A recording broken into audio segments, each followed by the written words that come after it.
This book is dedicated to the librarian who loaned it to you. Your parents didn't buy it for you, not after they found out I wrote it. And the moment they catch you reading it, they're going to take it away from you and tell you that I'm a bad man who did a bad thing, and the fact that I'm still alive proves that this world is a bad, scary place. But librarians are not your parents. They're more like a really cool aunt who lets you watch scary movies and eat chips after dinner. I dedicate this book to the one of them who wanted you to have it. And then I'm going to sneak out of my house to make things worse for myself. And to all readers, be happy with who you are. Or at least, be happy you're not me.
This is the oldest story I know, which makes it the oldest story in the world.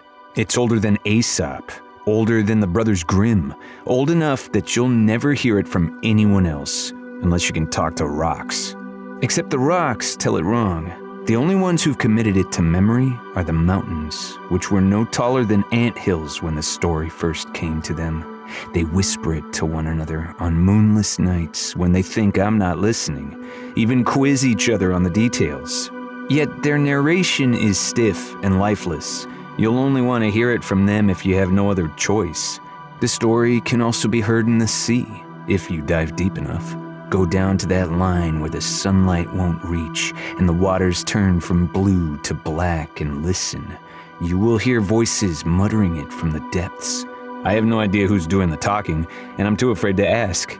If you're a good swimmer and not afraid of the dark, then by all means, take a dip. Of course, if you don't care about quality, you can simply put your ear to the ground and listen to the voice of the earth. She can tell you parts of the story, not in the right order, and not all the way through. I fear she's forgotten why she fights to remember it. I'm sure it pains her to even try, but you must understand, it's the one thing she has left. But I didn't learn this story from the earth, or from the mountains, or the voices in the sea. I was lucky, because nothing goes unseen by the stars. Most of the ones who watched this story happen are still around. The stars tell it the way it was meant to be told. They don't dumb it down or skip the scary parts. If you absolutely must hear the best and truest version, you ought to hear it from them. Except there's no way for them to tell you. I guess it's just one of those sad things about life no one can change. Most people can't speak the language of the stars, so they won't ever hear this story. I suppose they could go on like that forever, never knowing what they're missing. And if you close this book right now, it won't kill you. But if you are going to get this story from anyone, it might as well be the one person in the world who learned it the right way, who knows all the bits everyone else leaves out and can point out all its secrets. Do you want me to tell it to you? This was long ago, when the universe was young and all the stars were close together. There, on one of the first ever Earths, something happened which has never happened again. Chapter 2. Certifiably Doomed. The king was dying, and Skylar didn't know it. Not that he would have been bothered by the idea. Skylar knew nothing about any king. School had not been invented yet, and books were hard to come by, so there weren't a lot of opportunities for a 10-year-old to learn about the wider world. And you might think that such a simple boy would have no idea he was at the beginning of the biggest story in the universe. But you'd be wrong, because Skylar was absolutely sure that today was the most important day in the history of ever, and the secret was too big to keep to himself. Without waiting to think it over, he blurted it out to the first person he could find. "Pretty Beth is having her baby." "Oh," replied Big Dorian, who knew Skylar only as that one neighbor's boy. "That's nice," he said as he sleepily let his lambs out for the morning. "I get to name this one," Skylar continued, "and Dad says I'm in charge of it. That means I have to feed it and make it take its medicine and get its exercise. I'm going to train it too. Jimothy says you can't train kine elks, but what does he know about anything? I figure I can get it to come when it's called at least." Sure. Feeling generous, Big Dorian added, "If you want advice about raising kine elks, I'd be happy to. And I'm going to teach it to pull a wagon and dig for truffles and fish for oysters in the big river. It's going to be the most amazing baby ever, and we're going to visit every part of the valley together. Goodbye." Just as quickly as he had shown up, Skylar dashed away, leaving the shepherd behind with nothing but bewilderment. And the boy was not done. Right as sweet Gladdy the milkmaid set down her bucket and stool, he appeared out of nowhere. "The calf's been coming since before winter started. I checked on Pretty Beth every day, just watching her get fatter and fatter and fatter. And I'm sure you know what that's like. We should only call her Beth now. It wouldn't be right to keep lying to her face." Fortunately for Skylar, milk was valuable in Curon Village, and sweet Gladdy couldn't afford to turn her full bucket over his head. With God-level patience, she allowed him to keep talking. "It's kind of a big deal, because it's my first animal." He held his breath a moment before adding, "Well, except for those chickens last year, but those don't count because chickens are stupid. They let that fox gobble them up like a couple of idiots, and you can guess who got blamed for that. A kine elk is so much more important. Dad says this is my chance to prove that I'm ready for the big stuff, because I have to do more to help out with the farm." A heaviness crept into his voice, and he looked away, sullen. And though she wasn't exactly bursting with charity toward him, the milkmaid understood the challenge of caring for large animals. She let herself feel the smallest bit sorry for Skylar. Turning to acknowledge the boy, she opened her mouth and, "I know," he said, miraculously manic again. "I should tell the apothecary." And he ran from her like she was toxic waste. Now, after all that, you probably have the wrong idea about Skylar. He had no manners, sure, but that was only half of the problem. Every boy reaches an age where people start to see him as a nuisance. When his face changes and starts looking more grown up, and every stupid thing he does stops being adorable. Especially if, like Skylar, he's a head taller than other boys his age. One day, people on the street stop waving to him and start locking their doors instead. But Skylar hadn't noticed it yet. He had a lot to learn, but I want to make one thing absolutely clear. He did not deserve any of the awful things that were about to happen to him. So he can be forgiven for wasting the time of Big Dorian, and Sweet Gladdy, and the apothecary, and Quiet Minnie, and Ugly Arnold, and Sickly Gertrude, and Bald Ernie, and Ticklish Marvin, none of whom had anything much more important to do with their day. Pretty Beth, on the other hand, had an appointment to keep. Last night, she had lain down without eating anything, drenched in a cold sweat that would not stop until she pushed a smaller animal out of her. And when, here and there, Skylar would burst into her pen, wanting to know when she would be done, everything would get worse in a way she could not put into words. Mostly because, as a beast of burden, she didn't know what words are. "I still can't think of a name," Skylar told her as an apology. He was already failing in his first responsibility toward this baby. After thinking about it all winter, he hadn't even narrowed down his short list. "But I'll be sure to give it lots of attention, and look at its teeth, and stay up with it when it's sick, and give it stitches when it gets hurt, and change its bandages, and—" "That's enough." Thunkin, Hard Thunkin, as he was known in the village, was a patient man. Strong too. His ancestors had given him a solidness suited for shaping the earth and forcing it to bloom. Skylar was a small thing to him, and as Thunkin pressed the boy against his mighty chest, he whispered the hollowed wisdom that only a father can give. "That baby is going to come out deaf and stupid if you don't shut your star-cursed beanhole." "I didn't do anything," Skylar clapped back, squirming out of his dad's grip.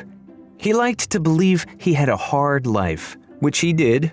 Everyone in his family was bigger and stronger than him, and he never got to make important decisions. Also, he was living in a world without toilet paper or electricity, but that was strangely low on his list of complaints. Thunkin crouched down to look his son in the eye.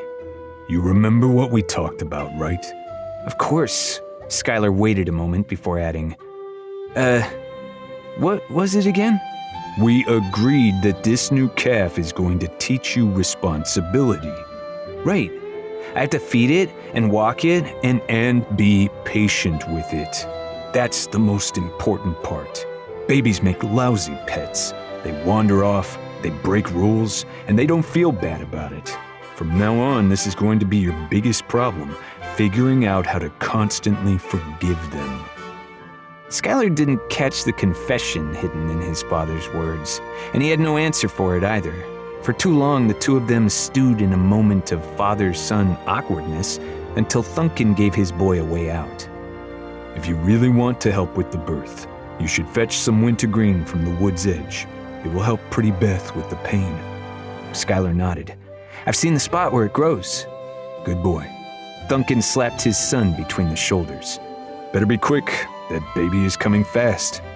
Filled with new purpose, the boy bolted away to gather the herbs, leaving his father without any distractions as he started the real work. The wintergreen gave Skylar no trouble. There was enough of it growing between the trees to cure the aches and pains of the entire countryside.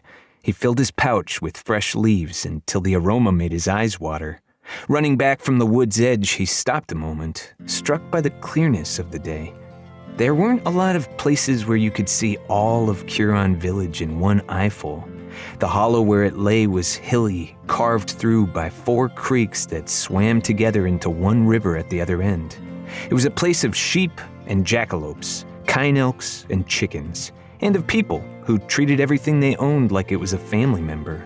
The land was full of pockets and crannies that had never been tamed or explored, some of them only steps from the nearest farmhouse. It was a place the stars could smile down on. And, naturally, Skylar felt like he owned the entire thing.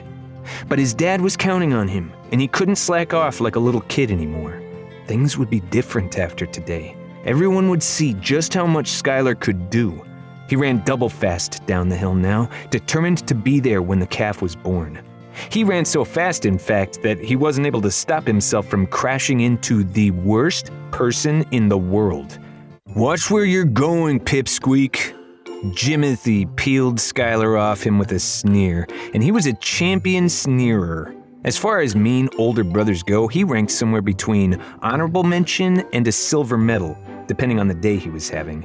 And today was one for the record books. "Out of my way, Jim," Skylar growled. "In a minute."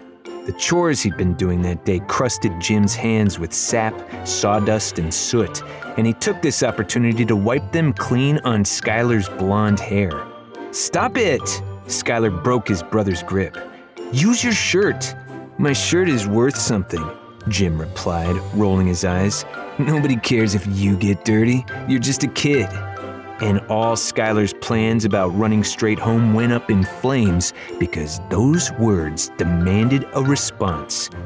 "I'm not a kid anymore. I'm getting my own baby calf today, and Dad says I'm in charge of everything in its life." "Only until it's big enough to be eaten." Jimothy sniffed his hands and grimaced. "Your baby will be on my plate by the end of second summer." He licked his chops like a cartoon wolf. "Kine elk meat is so tender when it's young, and they say the flavor's better if it dies painfully." "No, we're not eating this one. Not if it's a girl, Dad says. Dad promised." The older brother shook his head, but not in the direction of Skylar.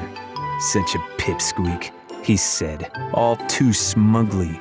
It was an ordinary argument between two ordinary boys. That it happened to be spied on by a network of ancient sky-dwelling gossips does not change how unremarkable it was. That does, however, change what happens next. For at that moment, the stars had just figured out what would soon happen to Skylar, and how everything was about to change in a big way. Messages were sent, constellations were moved, and what had started out as a perfectly boring day was about to get dangerously interesting. And neither of the brothers suspected any of it. To them, the universe seemed exactly as it had been only seconds ago, but it was already too late to escape their fate. For, without warning, and before either of them could stop it, they were suddenly attacked by a horrible old witch. Well, maybe that's unfair. Old Torta didn't call herself a witch, and the people of the village didn't see her that way.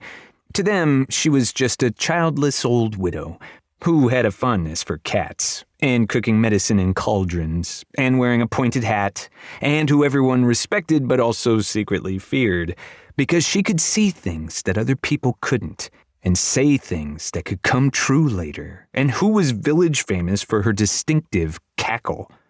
You know what?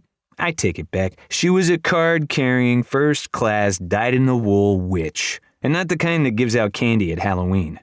The village witch glided up to Skylar and Jimothy, wrapping them across the knees with her cane, and as the boys hopped around on one foot and tried especially hard not to swear in front of an adult, she tinted her fingers and glared at them in a way that can only be described as extremely witchy.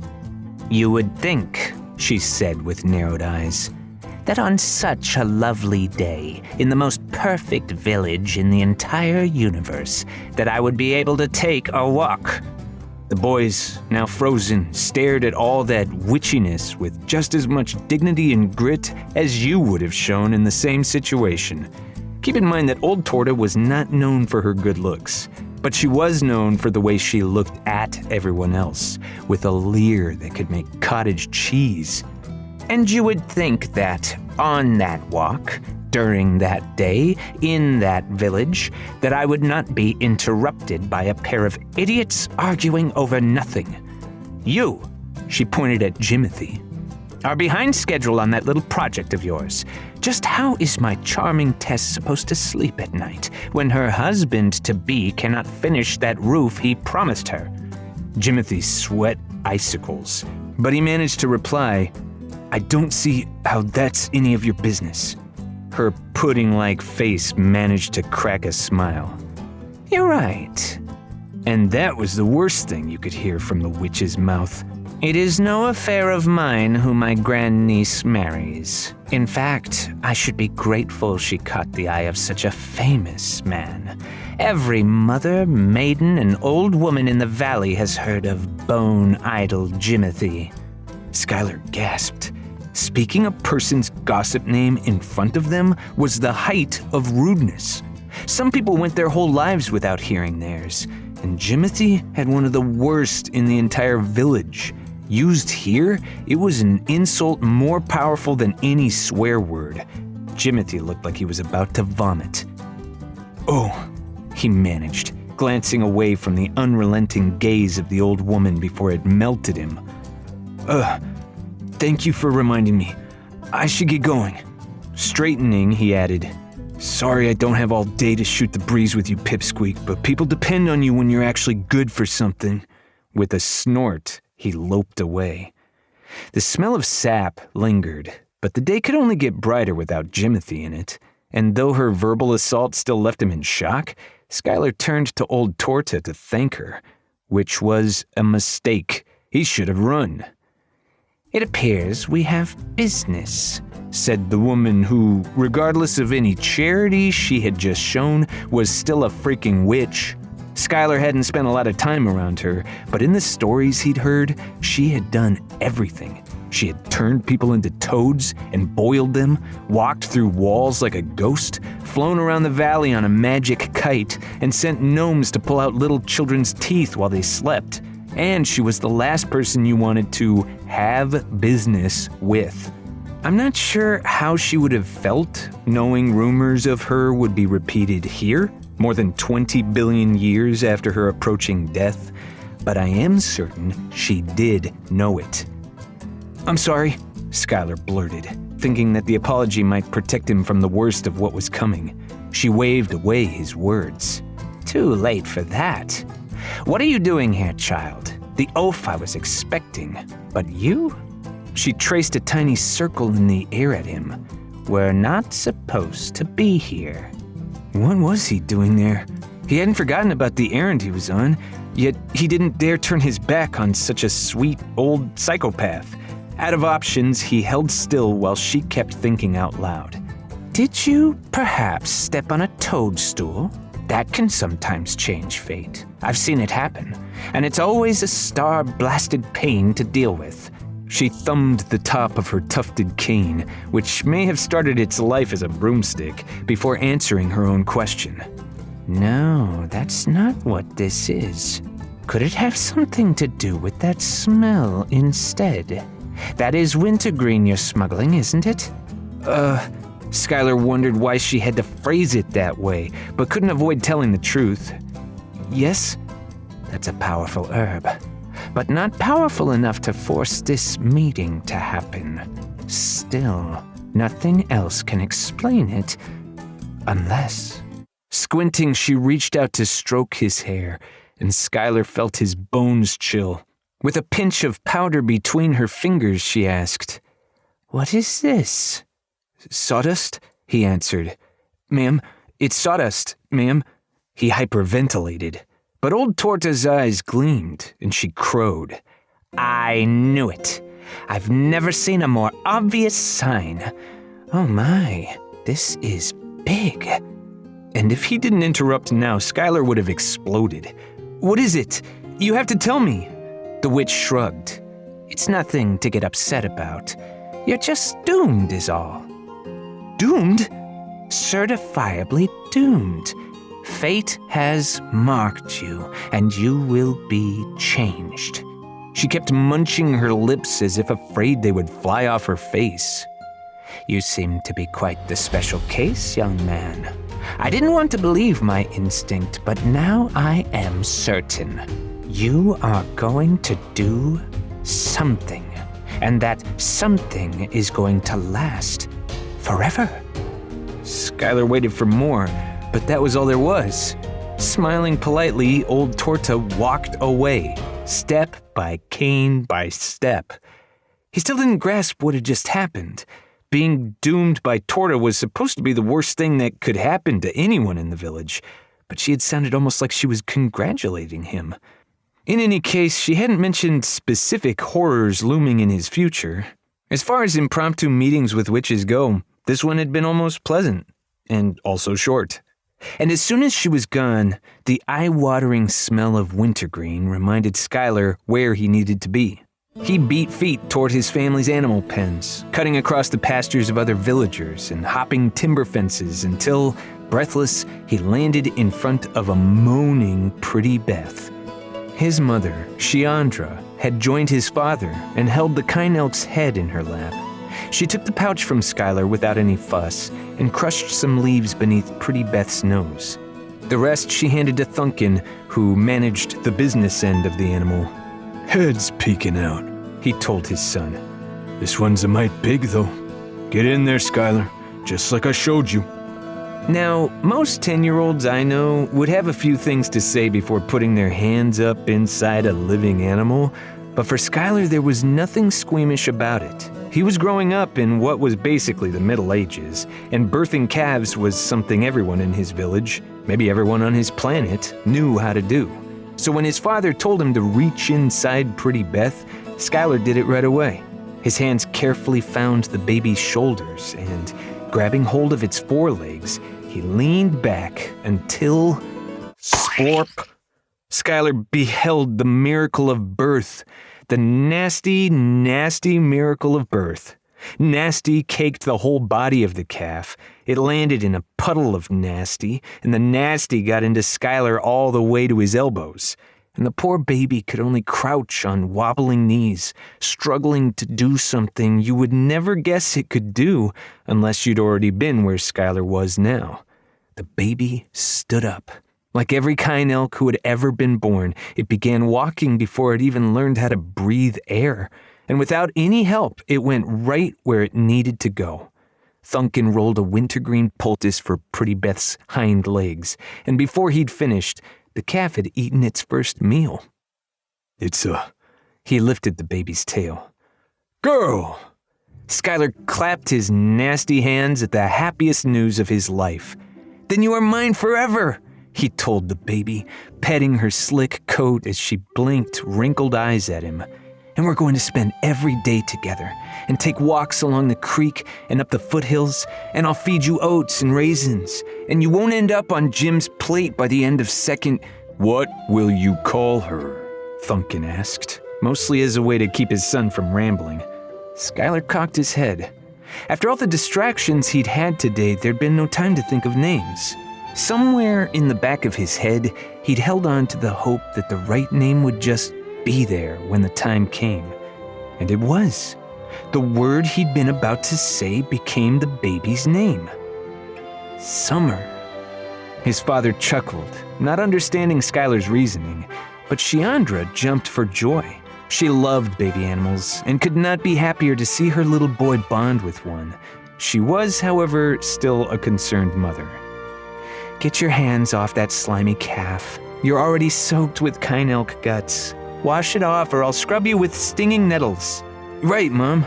Hurrying outside to the nearest bucket of creek water, he started cleaning up. He'd done a good job keeping his clothes dry, but the rest required a lot of scrubbing, wiping, and soaking. Still, as he slowly got himself back into working order, all the stress of the day began to vanish. Though the town might not understand him, and his brother might not like him, and a mean witch might try to doom him, it felt like the future could only get better and better. The king died as Skylar washed his hands. Chapter 3. Dead Man's Testament. You'll notice I didn't begin this story with "Once upon a time." I know how odd it seems, bringing that up 3 chapters in, but there's an important lesson here.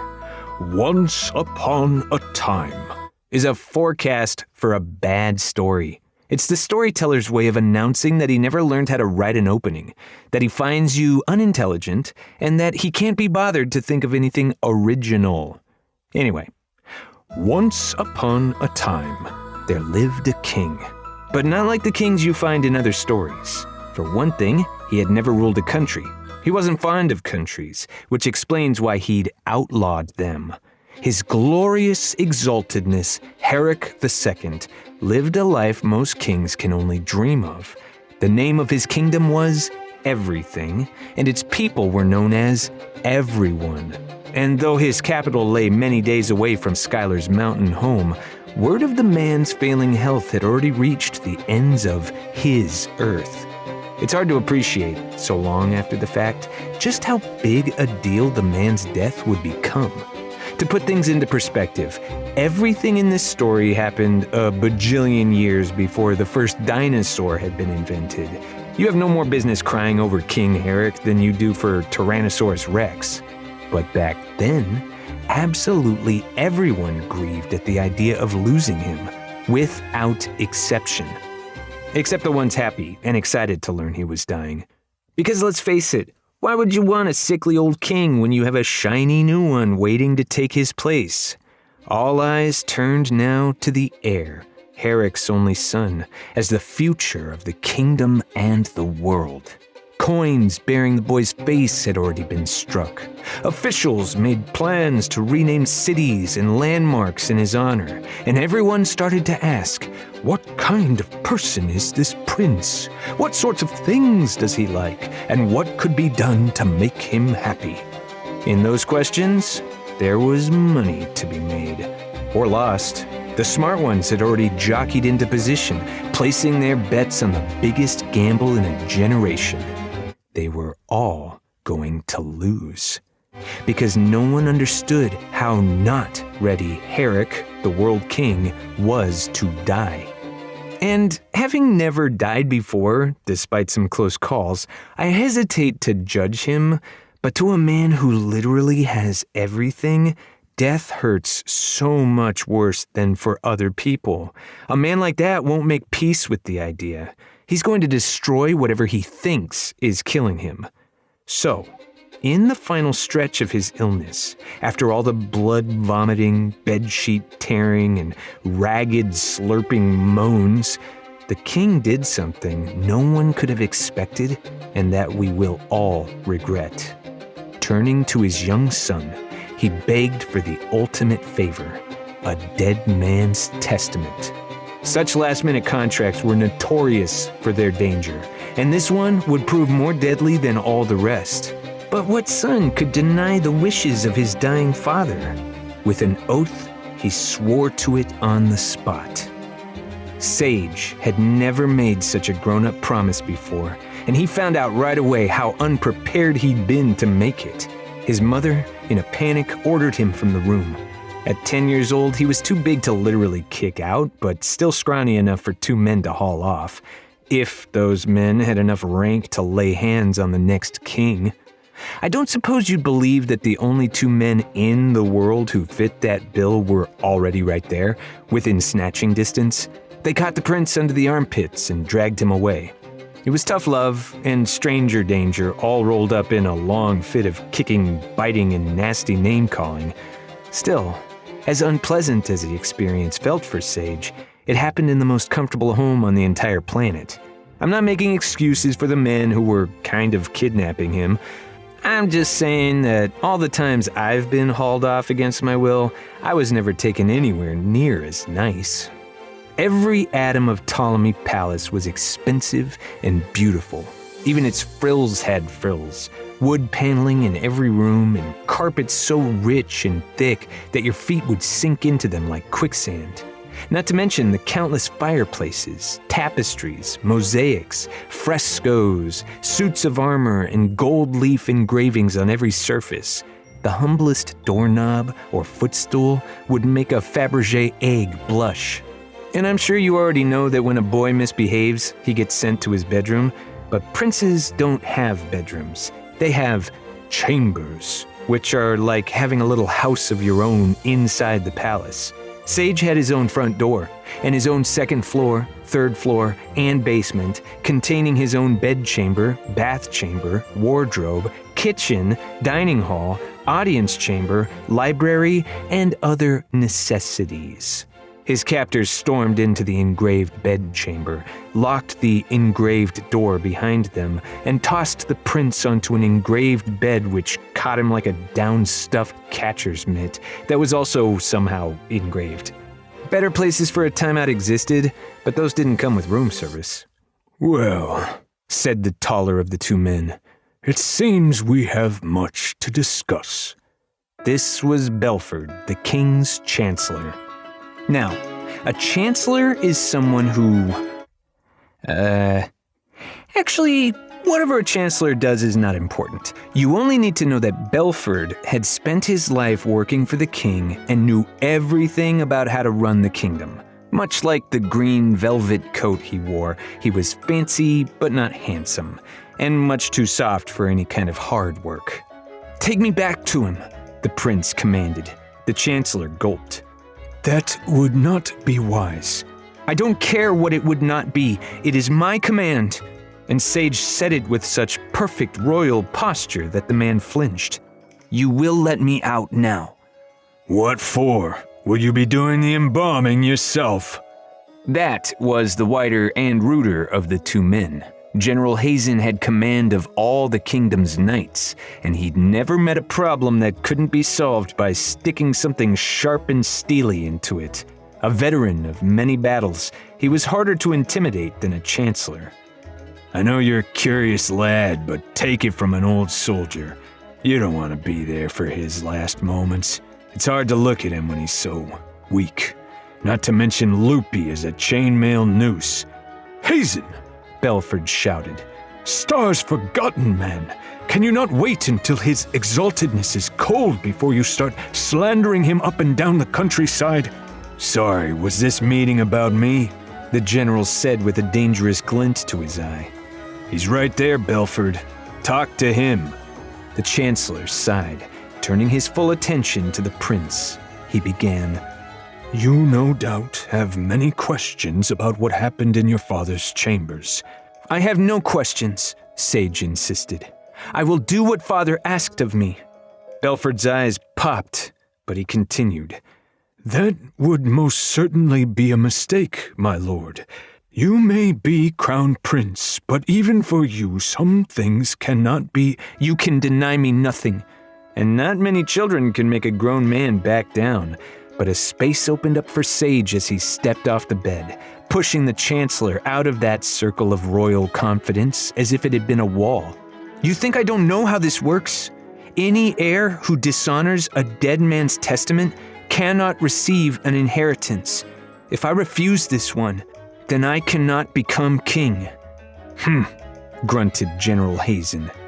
As if a child could enter such a contract. We have laws to prevent this very situation, loftiness, and there is no one else who can fill the throne. Your inheritance is safe. With a shared nod, Sage's overdressed babysitters fell silent, convinced the matter was closed. Belford and Hazen had been working together longer than the prince had been alive, and I wouldn't call them good men, but they were professionals. They would go to any length to protect the kingdom. Oh, and before I forget, there was one other person in the room. No one knew his name, and he doesn't count as part of the group because, well, he doesn't. Though he watched the other three with deep interest, they took care to avoid watching him. He was a hard man to look at because of the uncanny way he held still, and because of the uncomfortable feeling that came from looking at him too long. But as the most intelligent and most dangerous person on the planet, he did not mind going unacknowledged. Let's not talk about him just yet. A bell tolled, one throaty clang that shook the chamber before giving way to freakish silence, and no one needed to be told it marked the end of an age. And now it is too late, Sage said, unraveling. It felt like a tap had been opened somewhere on his skin, and all his royal rigidness leaked out. Years of lessons, his entire princely upbringing. What was it good for, now that he had lost everything? Your loftiness. There was no saving him. Don't you think I knew there was no saving him? The boy snapped, lip quivering. I'm sorry, was all Belford could manage. And it didn't matter that he was a father himself and had practiced comforting people in grief and had experience with the delicate feelings of this child. He couldn't get near him. There was too much floor in the way. You are now King Ascendant, General Hazen said. In 1 year, you will be coronated, regardless of anything your father asked for. How can I walk away from his final words? Sage looked down. What kind of son would do that? Those were not his words, son. His mind was the first thing the sickness stole from him. He would take those words back if he were here now. Indeed, Belford added, daring to inch toward the new king. If you wish to honor him, then remember him as he was before these dark times. That man would never have put such a grotesque task on you, just as I am sure you don't want to do it. He hesitated before adding, You don't, right? And before we go any further, before everything goes wrong, you need to understand something about Sage. He was a gentle boy. He loved soft shoes and salty foods and every kind of animal. He was also easy to hurt, but quick to forgive, and he did not deserve to become the villain of this story. But we don't always get what we deserve. For in the moment he was about to change his mind and disregard his promise and prevent tragedy from happening, a noise caught Sage's attention. A jangling, clattering, crashing rush of a noise that echoed with each step of the third man who decided now was the time to approach the prince. The first thing you would notice about this third man was the enormous keyring, a private club of more than 200 members chained to his hip. Other keys, linked by the crisscrossing chains on his arms, chest, abdomen, and legs, hid beneath his robes and cloak. Every part of his skin was covered, hooded, gloved, and masked. Yet even with all that padding, he was wiry. With a long finger, he pointed at the Chancellor. "Just to be clear," he said, wooden mask giving his voice a dull echo. "You're going to declare to the whole world that King Herrick was a lunatic?" Sage jolted. "What?" "That's how they're going to absolve you, Loftiness. When people ask why you failed to carry out your oath, these men will explain that Herrick was a madman, and so his command could be disregarded." "No," Sage turned to the Chancellor. "We're not going to say that. That's not what you're planning." He waited, but Belford didn't answer. Instead, the Chancellor threw a disgusted look at the masked interloper. "This is not your business, Keeper." "Oh, I have to agree," said the intruder. "As the King's Master of Keys, I could never be involved in a scheme to disgrace his legacy." Gingerly, he took a knee, bringing his false face to the prince's level. "I am your servant now, Loftiness, and I vow by heaven, by earth, and by my own head to tell you all that others would conceal." "Ridiculous," General Hazen blurted. "No one needs to know of the king's broken mind. We shall simply not speak of it." The Master of Keys groaned. "Perhaps you didn't notice the dozens of servants who witnessed the dead man's testament? Servants with homes and families in the city? It will be public knowledge by sundown, and even if no one blames the prince for forsaking his oath, people will wonder why such a ghastly request was ever given." "That's not necessarily—" "No," Belford interrupted his friend. "He's right. There's no way to keep that many people silent. We will have to come clean about the king's condition, even exaggerate it.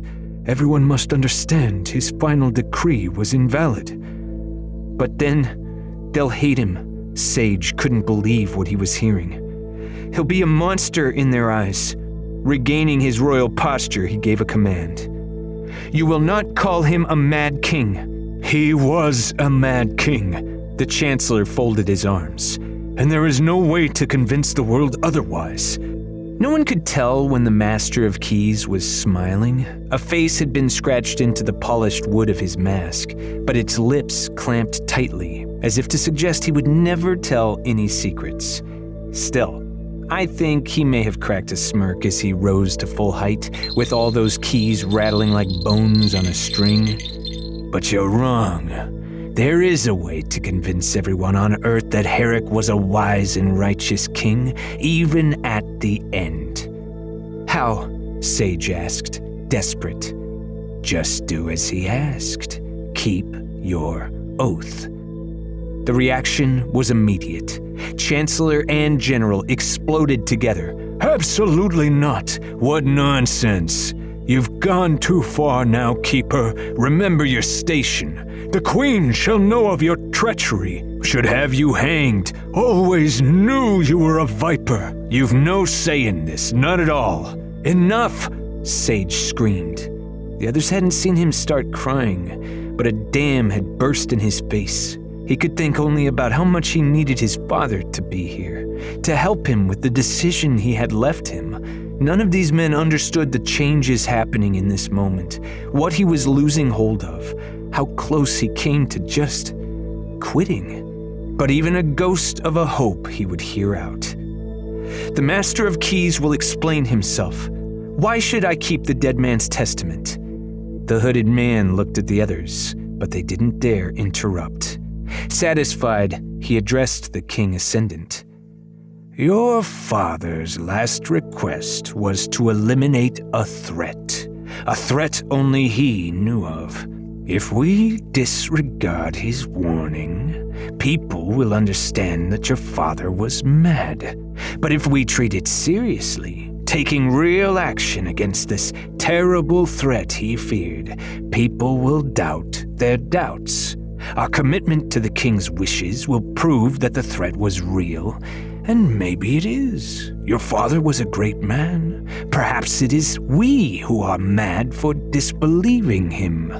Belford nearly spoke, but a red-eyed glance from Sage silenced him. The boy turned his attention to the man wrapped in keys. "But is it right? And I hope you appreciate what a bad question that is. Anyone desperate enough to ask it will certainly believe the answer, no matter how dishonest, and no matter who will get hurt. And when the Master of Keys heard it, he knew he had won. Even gloved, his hands felt cold, but he laid one on the boy's shoulder. "My king, do you believe in the stars?" Believe? Sage had seen the stars. "Sorry, I mean, do you believe, as I do, that the stars live, that they speak to each other, that they make plans and set things in motion?" The prince shrugged. "The high books say that the stars write our destinies." "Yes, they choose the span of our lives and how each of us meets our end, your exaltedness."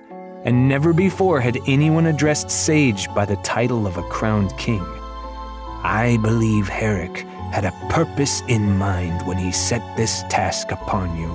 He alone perceived the cruelty of the stars, who today have decided that every child in the world, except one, would be allowed to keep his father. That injustice is what forced your father's hand. When they see what you are going to do, the stars will have no choice but to pay attention. They will notice the consequences of their actions, observe the blood on their hands, and know that they made a mistake this day." The words had a sting to them, like the zest you crush out of an orange rind. They seared Sage's eyes. Hearing the reverence this man held for the king only reminded the boy of what he had lost, and he hated it. He hated the righteousness, the princely dignity of his own quiet grief. That was no vengeance, and he deserved to be avenged. One last hint came from the Master of Keys. "All you have to do is give the order. General Hazen will not dare disobey." "No," Belford stepped in. "No, you must not do this. For the sake of the kingdom's peace, you must forbear." The young king's head tremored on its neck. "And what of my peace? Does that not concern you?" "Your loftiness, I only—" "You have made your case, Chancellor, but my father was a good man. None of his decrees were evil. That is my ruling. Now, General," he lifted strangely clear eyes toward Hazen, "gather your knights. You will carry out my father's last command. You will find this Huron village and burn it to the ground." For a gasp and a half, Sage labored to say anything, but finally he choked out the last part. "Leave no one alive." The general opened his mouth, but shut it again. Bowing his acceptance, he said nothing more. And with a metallic hiss of keys scraping over each other, the man in cloak and gloves twisted toward his new master and ended the meeting with 4 words. "Hail to the king." Chapter 4. Judgment Night. In the 3 weeks since Summer's birth, Skylar had spent every moment with her, cleaning out her stall, feeding her mother, and brushing her already thick coat. She liked to suck his fingers as he tended to her, and it didn't take long for her to start following him wherever he went. Lately, she insisted on seeing the entire village and would give him a gentle headbutt if he stayed too long in one place. It was all Pretty Beth could do to keep up with them. She panicked every time her daughter wandered off, but as a fattened farm animal, she could only follow at an easy pace and started panting for breath before they rounded each hill. Somehow, she always stayed within eyeshot. "Oh, hello. I almost forgot you were there. How rude of me." You'd think I'd be more sympathetic, since I was once in the position you're in now. Of course, it was different for me. I didn't have a choice in the matter, and I couldn't stop the story or take breaks when I wanted to. The stars are excellent narrators, but it's easy for them to lose track of something as small as the human who happens to be their only audience. Frankly, it's a miracle I can communicate with them at all. But while they don't exactly understand humans, they are strangely interested in our happiness, and when telling a story, they never leave out the happy parts, which is why we're here, watching a happy boy bond with a happy farm baby on a particularly happy day in the happiest village ever slated for annihilation. Or, as old Torta would say, doomed. "Morning, Pipsqueak," Jimothy called out, as if that were the traditional greeting. He busied himself planting apple saplings, and had things a lot worse than sawdust on his hands today. But the roof on his house was finished, and didn't look half bad, though Skylar wasn't about to admit that. The younger brother huffed. "I'm not small. I'm not saying you are. I'm saying that you squeak." He reached out to pinch Skylar with fingers glazed in dirt and worms and, fertilizer? But the boy had too much practice dodging his brother's bad-natured fun. He slipped up the hill toward the house, out of arm's reach. Up close, the cottage looked almost comfortable, with whitewashed walls and a stone foundation. Even unfinished, it was a fine gift for Jimothy's bride-to-be, who happened to be sitting outside at a nearby work table, measuring out cloth for curtains and reading from a folded paper book which had never had a cover.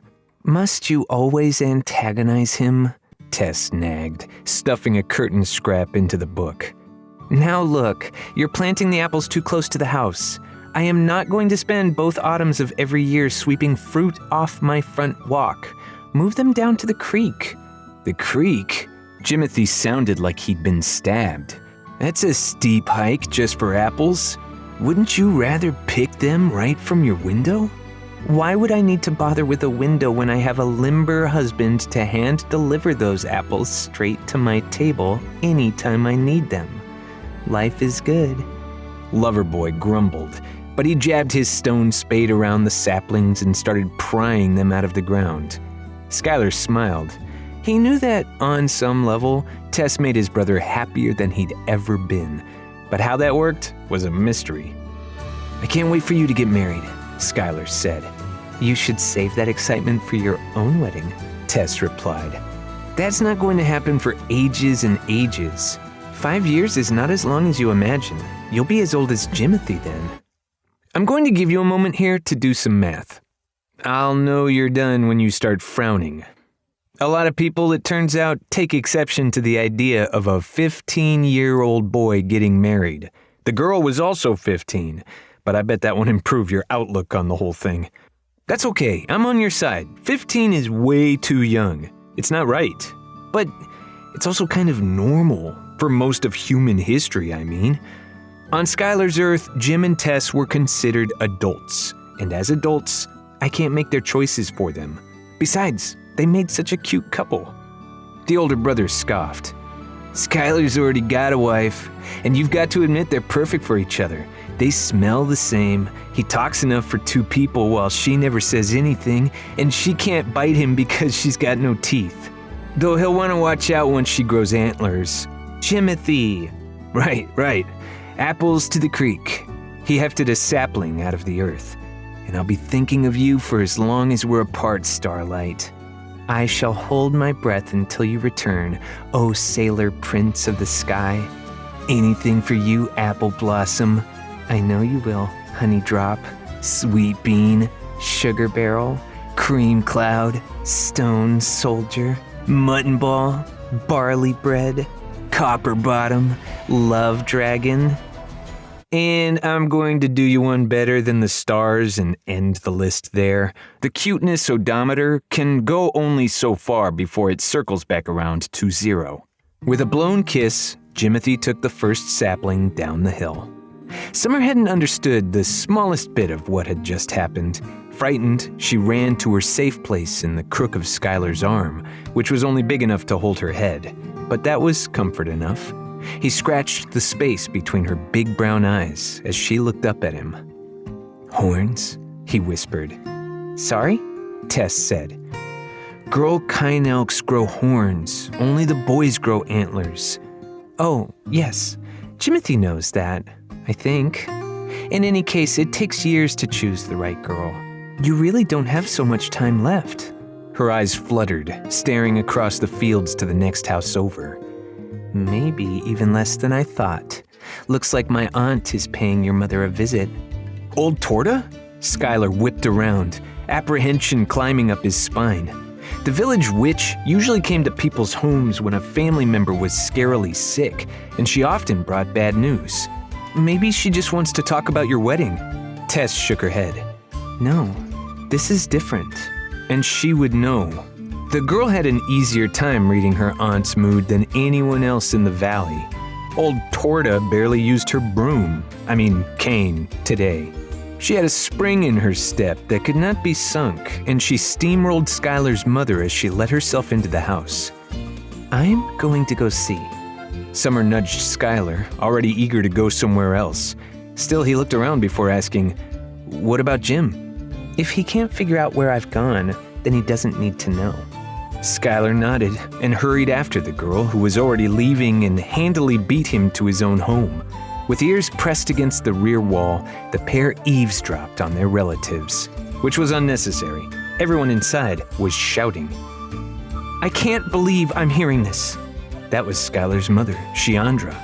"Have you finally gone insane, old Shiandra, please." The embarrassment of throwing around the witch's gossip name was too much for Thunken the bear. "My apologies, matron. My wife is the model of beauty and intelligence, but not always of manners." "Don't you dare take her side," Shiandra fumed. "Skylar has never even heard of Judgment Night." Tess gasped. She latched onto Skylar's shoulder, but there wasn't time for him to ask why before old Torta responded. "What he does not know, he can be taught. Besides, he is not as naive as everyone says." That was a witch's idea of a compliment. "Ask yourself, when have I ever been wrong? Or has your family lost the faith?" And now it was Thunken's turn to shout. "That's quite the mouth you have, matron. One wonders if you ever learned how to close it. If you insist on keeping score, know that my family is the most faithful in the valley. But," he quieted, "a man as young as Skylar has never been called. Jim was not even tested until a few seasons ago." Skylar frowned. He couldn't follow the conversation, and he had no memory of Jimothy performing any sort of test. "What is he talking about?" the boy asked. Tess shushed him, but did not take her ear off the house. "All boys do not become men at the same time," old Torta insisted. "I was there when it happened. I saw the sign. I know it is a true one, and when Mix questioned the stars, they agreed. The time of testing has come for your youngest son." And that was just enough for Skylar. He dragged Tess away from the house, scowling. "What are they saying? What's Judgment Night?" Tess avoided his eyes. She may have been an adult by her own planet's standards, but she could still be awkward when talking about grown-up things. "Stars forgotten. We weren't supposed to hear any of that. Tell me what it's about." "I'm not the right person. This really is none of our business." "But they were talking about me." "Shh, they'll hear us." "But shh." Skylar glared at her with that special betrayed look that only children can make, because the whole world was fighting to keep things from him, and nothing he said or did would make them listen, and he was only 8 seconds away from screaming and, "Nah!" That was Summer. She sprinted down the hill, all in a panic and looking for the boy who had run off without her. As soon as she found him, she brushed up against his abdomen, fishing for reassuring kisses. The argument inside the house came to a sudden stop. The click of hard-soled shoes on the front step was heard, and from the other side of the structure, a voice called out. "Skylar, where are you?" Unable to conceal himself, Skylar slinked out of hiding. He rounded the house and found his mother waiting at the door. She opened her mouth, but old Torta interrupted. Bring Tess with you. I need her to help with the tinctures after I'm done here. Tess came around, blushing. Summer almost followed them both inside, but Pretty Beth, exhausted from running around after her child, made a motherly stand. She lured her baby away with the promise of milk and kept her a good distance from all humans. It's amazing how dark a house can be during the day. Of course, I only say that because I grew up in a house with electric lights and large windows meant to let the sun in. But though it hardly seems that way in our futuristic world, houses were invented as a tool for making shade. Throughout the centuries, most houses have been dark places, and Skylar's was no different. The only light came through a half-shuttered window, and it didn't help the mood any. An earthen hearth sat in the center of the dirt-floored cottage, positioned beneath the hole in the roof whose leather flap had been left closed for the day. A stack of stone plates and cutlery rested on a shelf built into the fireplace. The family's beds rested on the other side. Old Torta sat in a chair made by the man of the house, turned away for the moment from the family's rough wooden table. 4 chickens wandered the floor with infrequent pecks, cleaning the house of bugs. Thunkin looked away from his son and frowned, and Shiandra was anything but calm. The only one who looked happy to be there was old Torta, grinning at the boy from her seat. "Are you afraid of me, child?" is how she chose to start this conversation. Skylar nodded. "I see. Tell me, Skylar, how much do you know about this village?" The question was pointed, as if she dared him to answer, but Skylar immediately said, "I know everything about this village. I've seen every part of it." Old Torta laughed, not a pretty sight coming from someone missing so many teeth. "Is that a fact? Well, since you know everything, why don't you explain who I am and tell everyone here what it is I do?" "What do I look like? Some kind of narrator?" is what I would have said. But Skylar was in no position to make a clever comeback. The witch had asked for something dangerous, because old Torta's job was one of those things everyone knew, but nobody talked about. "They say," and he waited for her to stop him, but she didn't. "They say you know the times." "And what does that mean?" she said, leaning closer. Skylar walked the words out slowly. "You know when the next storm is going to come. You know which crops are going to fail, even before they're planted. You know how many babies are going to be born each year." But he stopped himself from saying the last part, that she always knew when someone in the village was about to die. "That is a good guess," she conceded, "but still wrong. I am not the one who knows the times. My job is the knowing of good and bad. Do you know what that means?" Skylar shook his head. "It means I get ideas. Of course, everyone gets ideas 1,000 times a day. You have ideas, yes?" "I think so." "Yes, but your ideas, you don't know if they are good or bad. You might get the idea that a storm is coming, and sometimes that is just an idea." Her pudding face twisted up in a smile. "But then, sometimes it will come true. That has happened at least once, yes?" Skylar shrugged. "That's just luck." The witch laughed, waving a dismissive hand. "Perhaps for you it is luck. Everyone does it a little differently, but everyone does it. A good and true idea will pop into their heads for no reason, or a bad and false idea will do the same, and most people have no way to tell the difference. But I always know. That is my power." Skylar turned to his mother. "Is that true?" Shiandra avoided looking at her guest. She rubbed her arms as if suddenly cold, then admitted, "The matron's instincts are perfect. She is never wrong." "That's right," the witch continued. "So, when I have an idea about which crops will fail, I know that. And when I have an idea about which families will have babies this year, I know that. And when I saw your brother not many days ago wiping sawdust on your hair, an idea came to me. That is not sawdust. That is a sign. The older brother is marking the younger one. The boy is ready to prove himself before the stars, and I know that idea is a good one. Just what am I supposed to prove? The witch's eyes bulged. That you have any right to live in this village. Our society has rules, child, for who is allowed in and who is forced out. There was a whine, like the sound of air squeezing out of a balloon. It came from Skylar's mother, who was not at all happy about the idea that her son might get banished from her home. Thunkin wrapped arms around his wife, and Tess took her hand, but scowled at her own aunt. You don't have to make it sound so awful, she snarled. I have to make it sound important. Old Torta leaned back, no longer smiling, and Skylar felt as if a danger had been let into this house. The stars are on your side, child. For now, at least. They would not give you this test if they did not know you are ready for it. And when it is done, you are a man.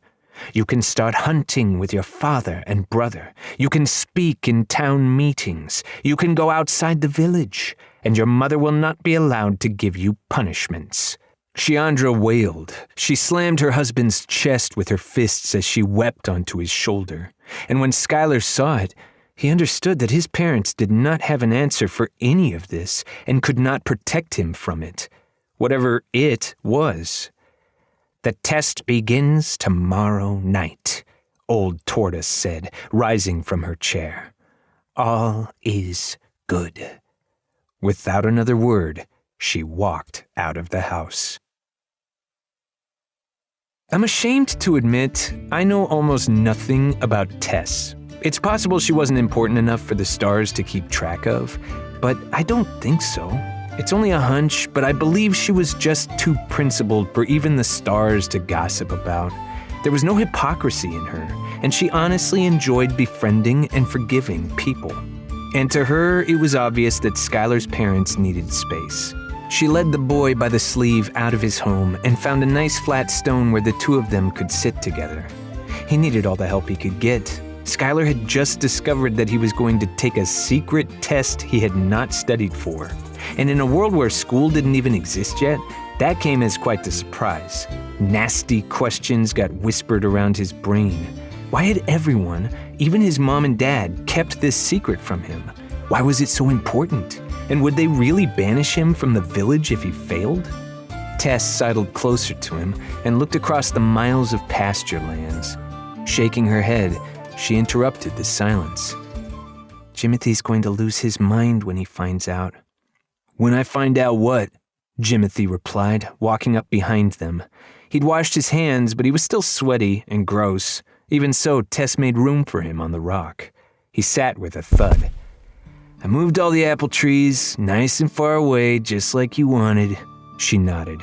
Wait, you moved all of them? Yeah. Tess rubbed her temples, sighing. We need one by the house. How else are we going to get enough shade? It gets awful hot on that hill in the summers. Too out of breath to argue, Jimothy shook his head. What will it take to keep you happy? Maybe a kiss? She suggested, and he gave her a small one on the cheek. They held hands while drinking in the sun-drenched hills. Why'd you run off on me? He asked. Tess looked at Skylar, and when he didn't answer, she spoke for him. They're going to test Skylar tomorrow. Oh, Jimothy stated. That? You knew? Well, no one told me, but I know what it's like. He ran a hand through his sloppy blonde hair. You can tell right when it happens. They look at you different. They frown, like you're a fly they found in their morning milk. They? Skylar asked. Torta and Mix. Skylar remembered. Old Torta had given him that look on the day 3 weeks ago when Summer was born. She had acted like she was expecting something to happen, and it didn't matter if he wanted it to happen or not. He'd always been afraid of the old witch, but now he wanted to throw a quenelle pie at her face. And by quenelle pie, I'm sure Skylar meant a delicious pastry filled with cayenne meat and not the other thing. What's it like? Tess asked. Jim shook his head. You know I can't tell you that. Tess threw her hands in the air. How else am I going to be ready when my judgment night comes? Skylar sat up. They're going to test you too? The other two shared a glance. Not for a while. It's different for girls, Jimothy explained. How? Girls only do judgment night once. Boys have to do it twice. One time on their own when they become men, and once again with their wives after they get married. So I have to do it without any help, but Tess gets to have you? Yeah. Why can't I have someone? I don't know. Jimothy shrugged. Maybe all the girls just think you're ugly and stupid. And after everything else he'd just been through, Skylar erupted. He cried his fear and frustration out onto hard stone, understanding only that everyone was being horribly unfair to him. He wanted to tell them all to cut it out, but nobody cared about what he wanted. Nobody except Tess. Jimothy, she shouted. Right. One apple tree in the yard. I'll get to it straight away, crumb dumpling. He stood up, but stopped himself, sighing. All they do is lock you in a cave. You spend the night there, and in the morning they let you out. It's no big deal. Tess grimaced. She'd already known that part. But she turned to her future brother-in-law and said, You hear that, Skylar? The test is easy. Yeah, Jimothy said, then leaned in with a leer.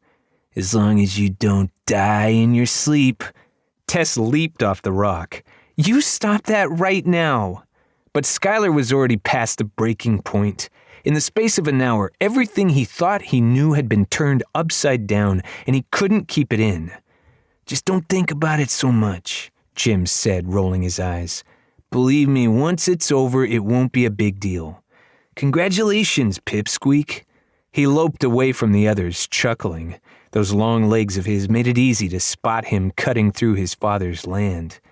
In fact, Jimothy was the first thing General Hazen spotted as he peered out from his hiding place. Chapter 5. The Green Manticore. Spying on people is bad. I'm sure you know that. Yes, General Hazen used a spyglass to watch the people in the valley, but only because he was a bad man doing a bad thing for bad reasons. And I wouldn't waste time pointing this out to you, but a bunch of important people suggested that this story teach a moral lesson. If it fails to do that, then instead of putting this book in shops and libraries around the world, they would throw it in the garbage. You know why? Because this story has kids in it. Who would have imagined that children were so radioactive? I'm often told they don't come with instruction books, but you wouldn't know that by how many rules there are for handling them. So here's the moral. Spying is bad. Don't do it. Except don't stop doing it yet, because you're technically spying right now. Remember, I did not write this story. I am only relaying it as it was told to me by eyewitnesses. I can't change what happened to these poor villagers any more than I can prevent the death of Abraham Lincoln.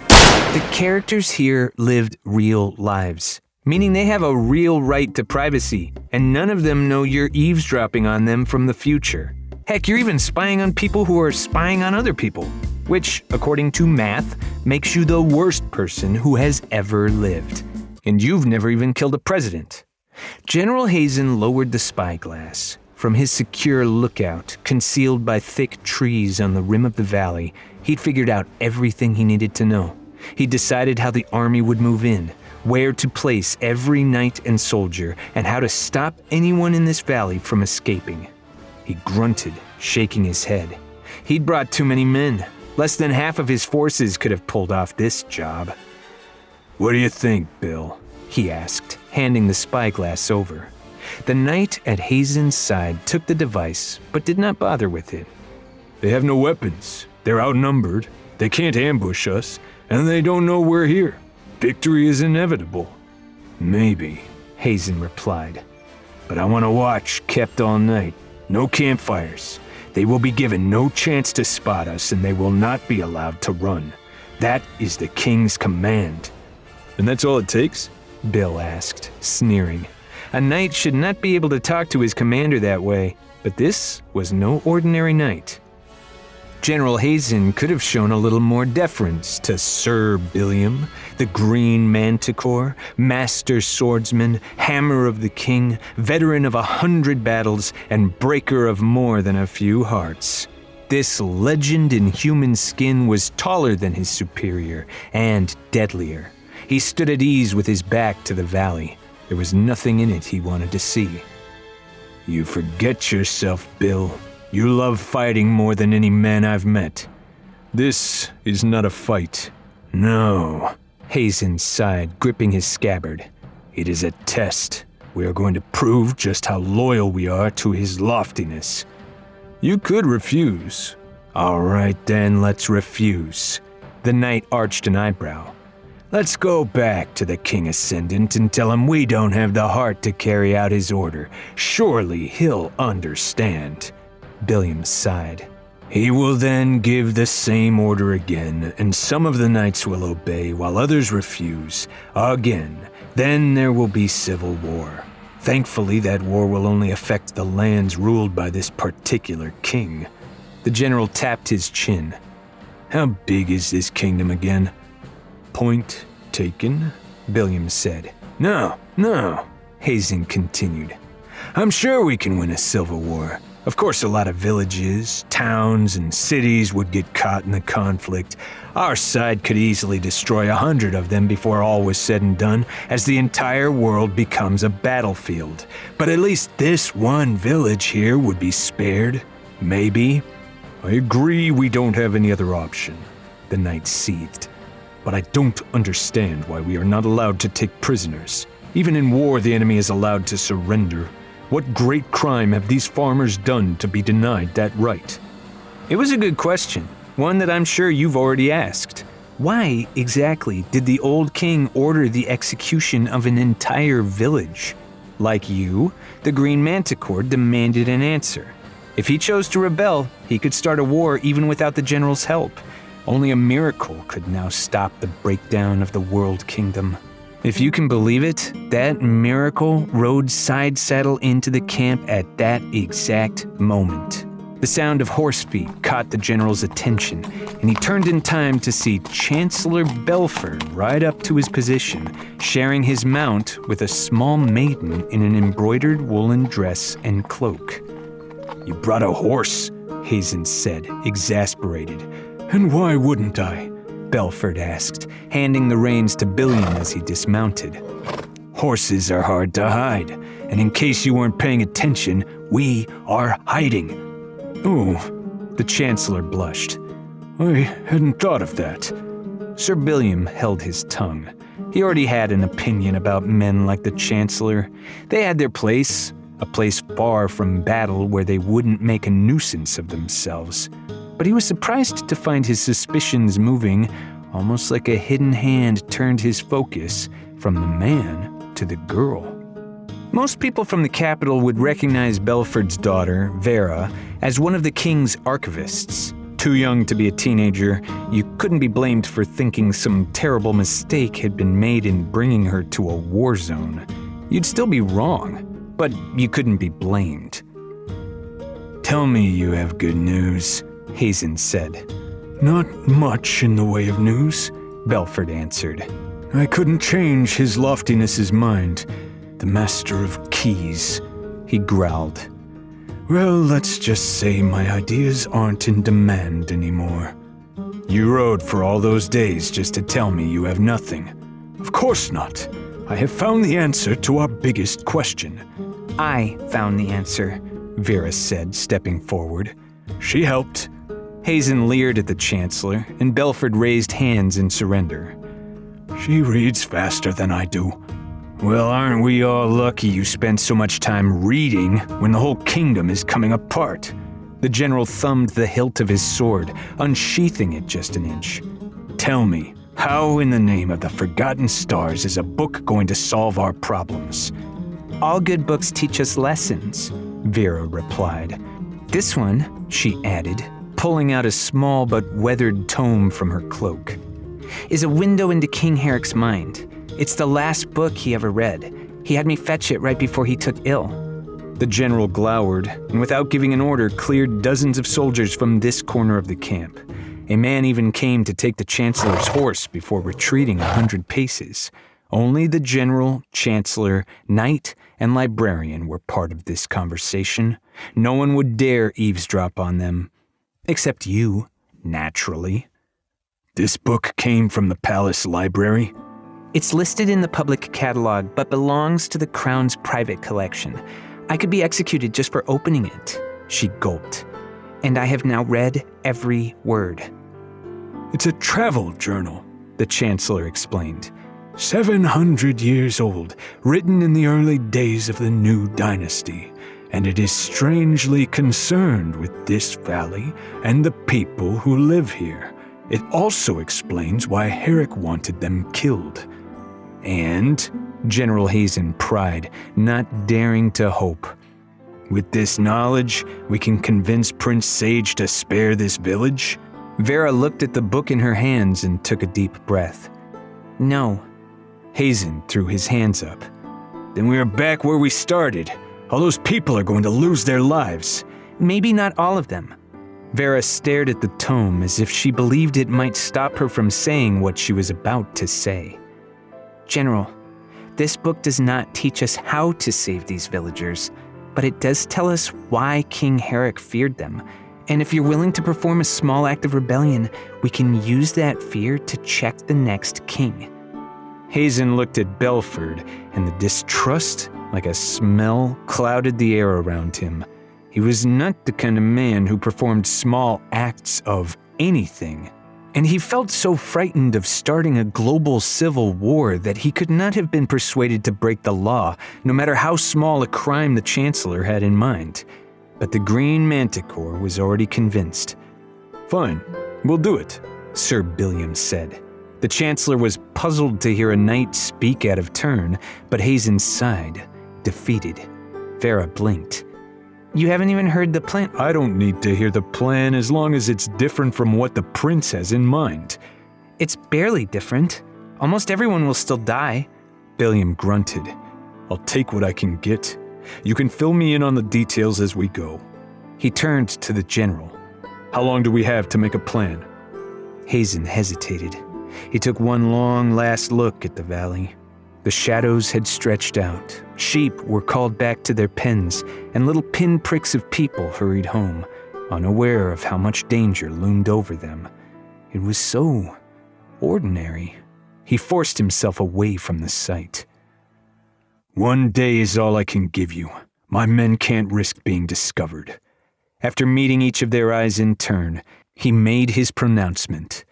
We attack tomorrow night. Chapter 6. The M Word. Just to be clear, I can't see you. I don't think I need to point that out. You must already know how books work, or at least you must realize I'm not skulking around whatever place you're at. You could be reading this anywhere. A library, a bedroom, a scary haunted forest, a bank you're in the middle of robbing, or even on the can. And it won't change my opinion of you because I didn't see it. Rest assured that I don't have the first idea who you are, and as a rule, no book can identify the person reading it. I mean, it's a rule that has been broken. I'll never forget the time I was on the receiving end of an eavesdropping book. But I promise not to pass that discourtesy on to you. Remember our moral, spying is bad. That said, I may have noticed a few things about you, embarrassing things that would be impolite to point out. But since we're in this together and I need you to trust me, I'm going to come clean about them. To begin with, I know you can read. I also know you're young, so young that you've probably never heard of me, which is a good thing. This story isn't about me, and I wouldn't want my uncomfortable history to keep you from enjoying it. I also know that, as you read this, you are searching very hard for the M word. Ah, now I've got your attention. Were you wondering when I would finally get around to the forbidden subject? Is that why you started reading this book? There's no point trying to hide it. You like books with the M word. You like them better than any other kind of book. You take a sick, sinister delight in reading about something which cannot be mentioned in polite conversation. I can tell from that twist of your lips as you fight to keep from smiling. It makes you look guilty. I'm sorry to disappoint, but the M word is not in this story. At all. And it should be obvious why. This story actually happened. Meaning that anything you read in this story is something that could happen in real life and has happened before, even if it hasn't happened for a good long while. As such, you shouldn't bother searching for the M word. It ain't here. That is not to say, however, that in this story you won't encounter anything unbelievable. Depending on how much of a skeptic you are, that may have already happened. If not, then it's about to happen. Regardless, nowhere in these pages will you encounter a topic as absurd as magic. Ahem. The worst day of Skylar's life started with a chill that snapped him awake like a mousetrap. Blinking the dew out of his eyes, he sat up in a field buttered with river mist, at least a 10-minute walk away from his house. He'd been carried out in the night. His mother's orders, you understand. His upcoming test had caught Shiandra quite by surprise, and she needed the house to herself to get everything ready. So instead of waking up to the sound of logs cracking in the fireplace and the smell of hot oat cakes sizzling in a stone pan, Skylar rose like a zombie out of the swirling early morning vapors. He was sore and hungry in the way that only a growing boy can be. The harshness of the outdoors came at him from a million directions, putting his whole body on high alert. I can't fault him for feeling persecuted. Naturally, there would be no more going easy on the little boy. Men did things the hard way. They built their own houses, ate rocks, and walked barefoot to their chores. And they did it in the snow, under a blazing sun, uphill there, uphill back again, with 3 hands tied behind their backs, all without complaining. Today was just Skylar's first taste of maturity. It tasted like butt nuggets. Summer found him in the pasture after dawn. She'd bolted from her mother's pen as soon as Thunkin opened it and did not slow down until she had her friend. She gave him a gentle headbutt and hopped, inviting him to play. Skylar looked down. He would not hop. But Summer had an even better idea. She ran circles around him, daring the boy to catch her. His hands drooped. They would not catch. But that was no problem because Summer had found a long stick. Skylar would never turn down a tug-of-war. He always wanted to play. But Skylar just stared at the stick like he didn't even know what it was for. And I'm afraid a baby kine elk doesn't know how to handle such monumental levels of glum. The only explanation you could have given her was that Skylar was sick, but she hadn't been alive long enough to know what sick was. Defeated, she crawled into his lap and sucked his fingers, trying to draw the warmth out of him. Thunkin almost stopped himself from interrupting them. After some hours, he found Skylar scratching the dirt with Summer's stick, looking for worms. The baby watched, head cradled in the boy's arm. A sensitive father would have let them be. "You need to wash," Thunkin said. Skylar kept scratching. "There's no way out of this, so you might as well make the best of it." He hesitated. "You'll be glad you did." "Why do I have to?" Skylar said, not taking his eyes off the dirt. "Because you need it. Because life is hard, and you are weak." The father reached down to smooth his son's buttercream-colored hair. "When you pass the test and wake up tomorrow, you'll be as strong as any man in this village." "And if I fail?" Thunkin shook his head. "No one has failed their judgment night in centuries." "I could." Skylar finally looked up. "You know I could. You know what I'm like." He shrugged. "So what happens if I do?" His father sighed. "I guess if that happens, Ice blue eyes rolled around in the man's head. "I'll throw Mix and Torta into the creek." Skylar snorted. "You can't do that." "No, but I can throw you into the creek, and I will if you don't wash right now." Skylar frowned at his father.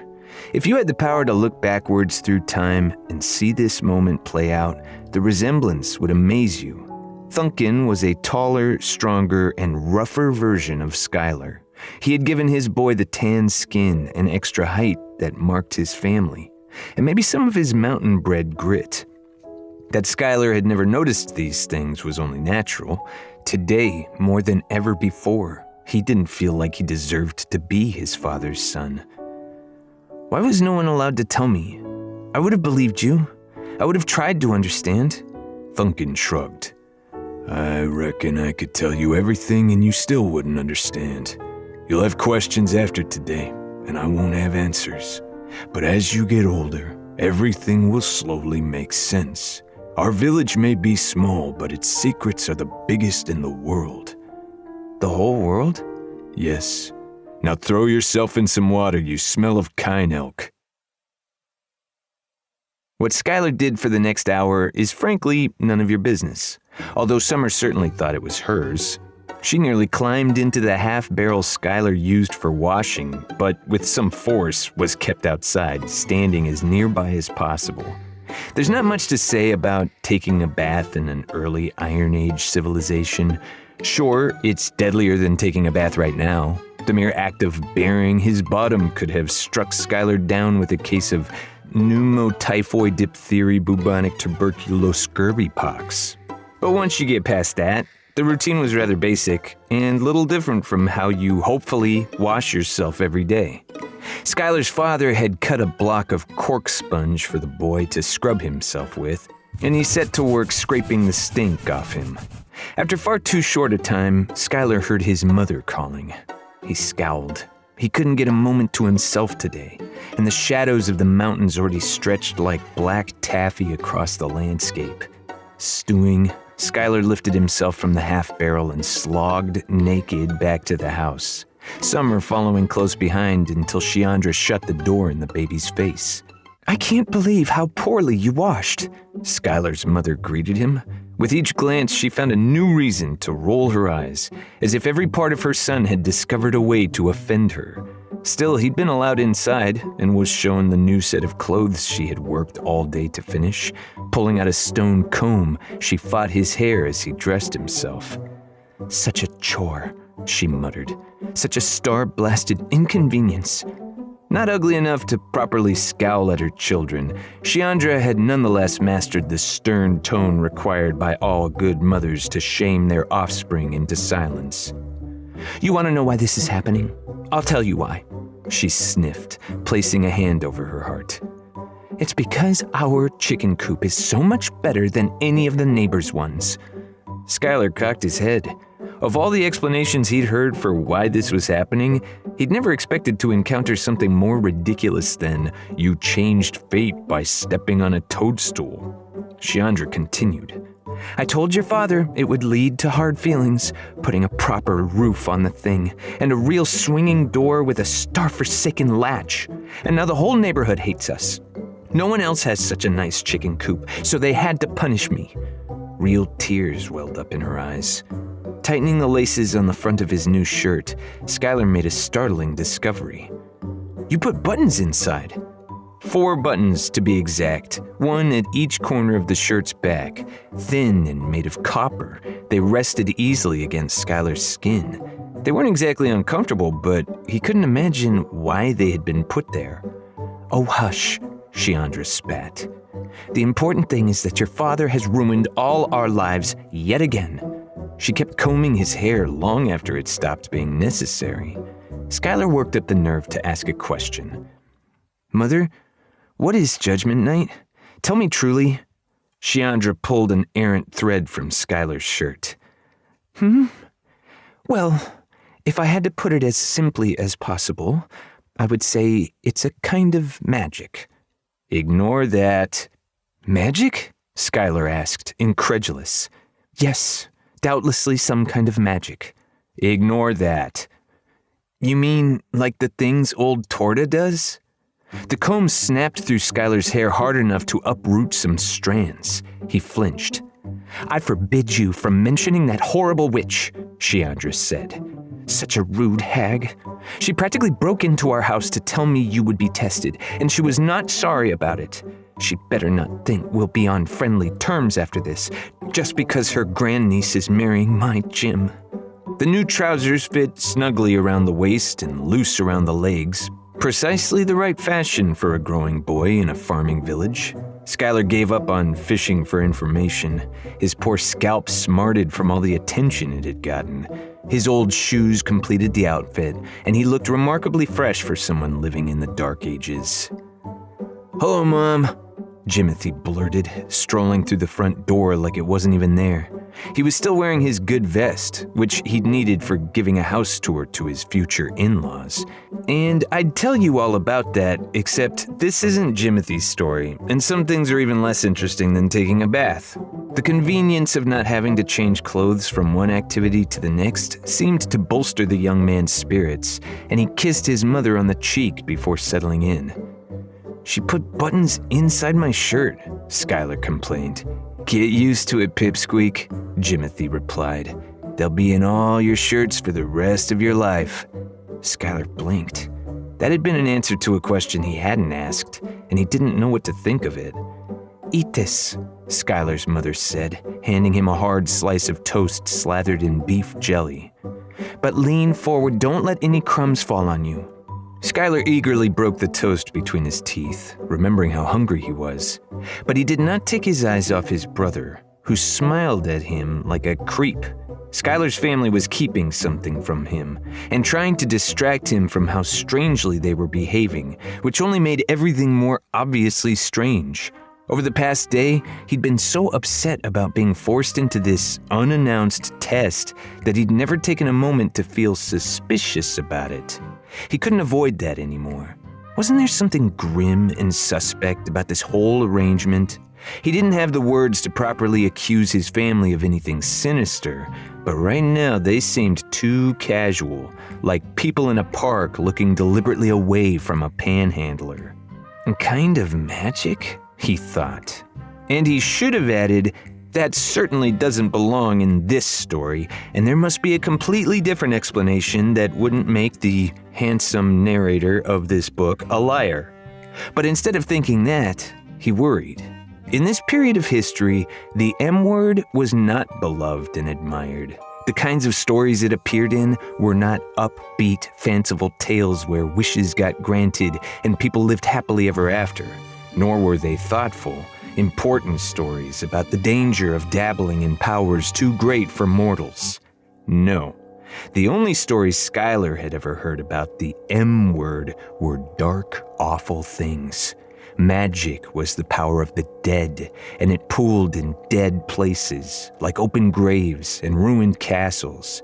To use it, a person needed to be possessed by hundreds, maybe thousands of hateful souls hungering for a human host. To stop them from devouring you, you had to feed them a stream of new victims, swelling their numbers until you were something of a monster yourself. It was like the world's worst entry-level job, where you had to work for years as a serial killer before you got promoted to wizardhood. That couldn't be what Judgment Night meant, could it? A pang of unease started to twist in Skylar right around the time his father walked through the door. Thunkin had finished putting all the animals back in their pens with plenty of feed. He glittered with sweat and was covered in straw, and with the sun already behind the mountains, Skylar's test could begin at any moment. That was almost a problem. But Thunkin used the one superpower all dads have, being ready to leave before everyone else.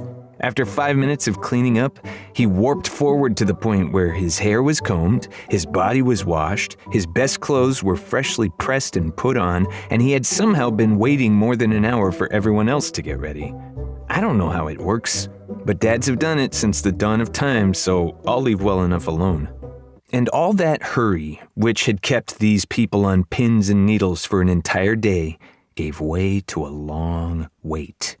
The stars came out, and the family passed an hour without words. Skylar's mother met each of their eyes in the silence, and his father kept turning his own sights on the door. Whatever was supposed to happen was not happening yet, and Skylar let himself hope that maybe the whole thing had been called off. Skylar's growing unease was the second strongest feeling in the room. His brother's boredom and his mother's resentment couldn't even come close.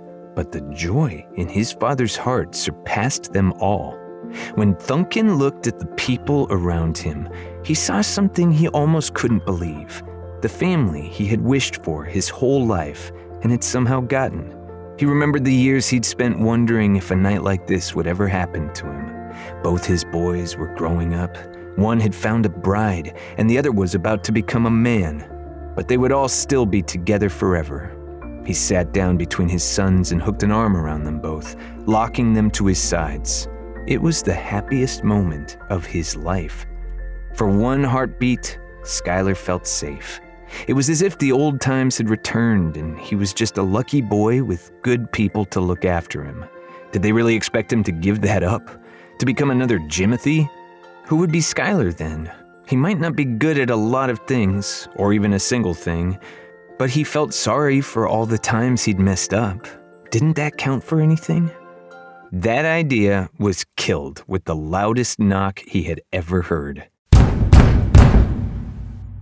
A battering ram would have been more subtle. Skylar jumped, but the rest of the family calmly rose. Thunken strode to the door and pushed it open with one hand, letting in the strangest of sights. Curling white shrouds rode the air, rippling from the bodies of two spectral figures standing in front of the house. The shape of their faces barely cut through the clinging fabric, skull ridges outlined by filmy veils. Strange symbols had been embroidered over their eyes, and each lifted a candle lantern in one cloth-wrapped hand. Tall and pale, they looked like tombstones that had been planted outside Skylar's door. "The world ends tonight," one declared in a voice that filled the valley. "You will walk with us, or you will die." Skylar's family offered him toward the wraiths. He followed them, and the rest followed him, leaving an empty and lightless house behind. Chapter 7. The Apocalypse Pageant. May I pull you aside for a moment? Don't worry, we won't be gone long. Skylar's life is about to get gruesome and devastating, and it would be a shame to miss it. But it won't sneak away from us while we look at something else. That's the great thing about stories. You can pause them, and it's not hard. Just allow yourself to imagine the night slowing to a stop. Let the joyful noise of crickets and frogs wind down like a tired music box. As you do this, the shrouds of the two wraiths will freeze in mid-rustle, and the family marching behind them will come to an unnatural halt. Skylar's foot now hangs halfway off the ground as he leans into his next step. He's a photograph for the moment, as is the legion of soldiers surrounding Curon Village, just waking up. Do you see where we are? It's not like a beach. There is no horizon to trick you into thinking the world goes on forever. A mountain hollow like this one shows you where the walls are. Even at night, you can see that the earth is a small pocket, a place to keep precious things. Precious because they have no extras. You won't find another charming Tess or Big Dorian anywhere else in space or time. And while other places also have beautiful evenings, none of them have the midnight clarity you find only here. You could count the needles on the trees carpeting the mountainsides, yet if you reach out, you can frame the whole valley with your hand, like a glass globe with a world inside. But that's not what I want you to look at. Come here. Take a few steps through the grass. Get nice and close to wherever you imagine me to be. Are you ready to see something you will never get the chance to see again? Look up. It's quite the sight, wouldn't you agree? That hurricane of platinum dust is the night sky, the same one you've seen a million times, except at this point in history, it's so thick with lights you can't glimpse the darkness behind them. Did you ever imagine so many stars could exist at once? I didn't. You're looking at the young universe, barely in its first eon. In this primeval era, everything in the everything is still within spitting distance of each other. If one of us had thought to bring a telescope, I could show you the faces of all the first-generation Earths, some just getting their start, some close to their end, and some already dead. Without a telescope, all I can do is point. But I noticed something else has already stolen your attention. Could it be those 12 spirals tattooed across the dome of heaven like giant glyphs? Those are the king stars, so named because ancient people didn't know what galaxies are. Bright enough to be seen day and night. There's no ignoring them. The smallest two each give as much light as our full moon. That's why night looks so different here. You've noticed, haven't you? It's not so much a darkness as it is a change of color. Bright yellows and reds swapped out for pale purples and blues. It's rather like that famous painting by that Dutch guy. You know the one. Let us return to Skylar. Naturally, the young boy wondered why the phantoms guiding his family carried candle lanterns on a bright, cloudless night. That was hardly the strangest thing about the pair, but in a world where starlight shines brighter than a bonfire, it stood out. In all his life, Skylar had only seen candlelight used by people with the perverse desire to read indoors. He would not have guessed these candles sent a signal to the villagers. "Do not approach this group," they declared to anyone who might still be out at this hour. People who saw them stole quickly into their homes and shut the door until the procession had passed. Every adult in Curon village recognized the sign, and all the children were asleep. The march took Skylar's family across 3 bridges to the large hall of elders. Maximilian, the high priest, waited for them on the steps, outlined in the gold of firelight coming from inside the building. The silk crown resting above his eyebrows marked him as someone who knew the language of the stars, but Skylar did not recognize the midnight blue robe he wore now. His broad shadow fell over the group like a parachute as he spread his arms. "Welcome," he boomed, stepping down to greet them. "What a blessing it is to see each of you. What a special night for your family, and for you most of all, young Skylar." He leaned toward the lad with a sympathetic smile and whispered, "It's a bit frightening, isn't it?" He nodded at his own question. "No, sir, I'm looking forward to it." Skylar had no specific reason for lying, but when dealing with patronizing religious types, dishonesty is usually the best policy. "Extraordinary. You are so young, yet so prepared." Maximilian looked at Skylar's parents. "You've done a magnificent job bringing this one up. I'm impressed." Sheandra nodded, a touch less resentful than she'd felt all day. "Thank you, Mix." "But we are losing the hours." The high priest glanced at the family's ghostly guides. "Take your places inside." "Right," said the specters, who now sounded suspiciously like Maximilian's 2 apprentices. They almost tripped over their shrouds as they rushed into the Hall of Elders. Skylar scolded himself for being fooled. Thunken and Jimothy said nothing. "I must confess," the high priest continued, "the stars are strange of late. They speak much while revealing little." He folded his arms. "But they insist upon this meeting. Leave your doubts outside this hall. Come," he said, eyes suddenly hard. "It is time to test your son." On the other side of the valley, Sir Billiam set to work strapping his armor on. When I say armor, I mean the leather jerkin he used for training, with a layer of wool underneath, prickling him alert. The only metal he'd brought from the capital was a sword that had been dead weight for the entire journey. Torches would do most of tonight's grisly work, carrying out the orders of a dead man. The green Manticore was too old and experienced to feel the dread of approaching violence.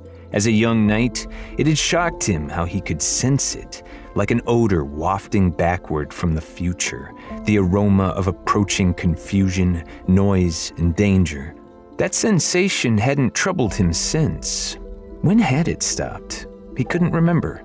Yet here, in this copse of trees, there was something almost like the old foreboding, similar but new, a danger with a different smell. Was it the guilt of assaulting a defenseless village, or the delicacy of obeying the crown's orders while also betraying them? No, death wasn't what troubled him, neither did betrayal. This new dread couldn't be fought with strength or strategy. He'd never done anything like it successfully, and he was the worst possible knight for the job. Why did I agree to it? He shook his head. Regardless of what he'd told the general, the chancellor, and the librarian, he wasn't prepared to go through with this plan. He wasn't ready to become a father again. Groaning, he silently asked the stars to wake him from this nightmare.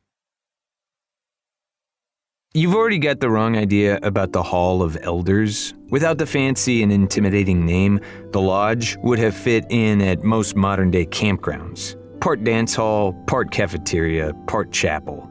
The multi-purpose space had few windows and fewer decorations. The most it could offer was an array of tables and benches light enough to be moved without trouble, and at the moment, candles, more than Skylar had ever seen in his life. For one horrifying half minute, Skylar imagined that the old priest would require him to read something, but nothing was written on the table in the center of the candlelight.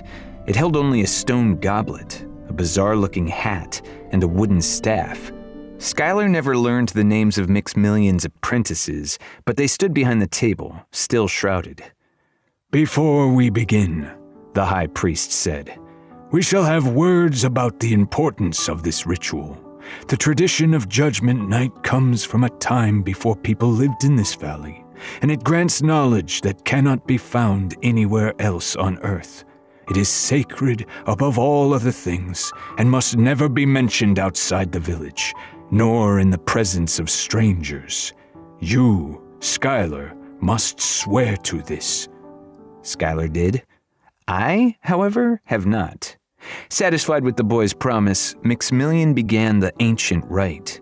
He raised his hands to the timbered ceiling, opened his mouth, and forgot what he was supposed to say.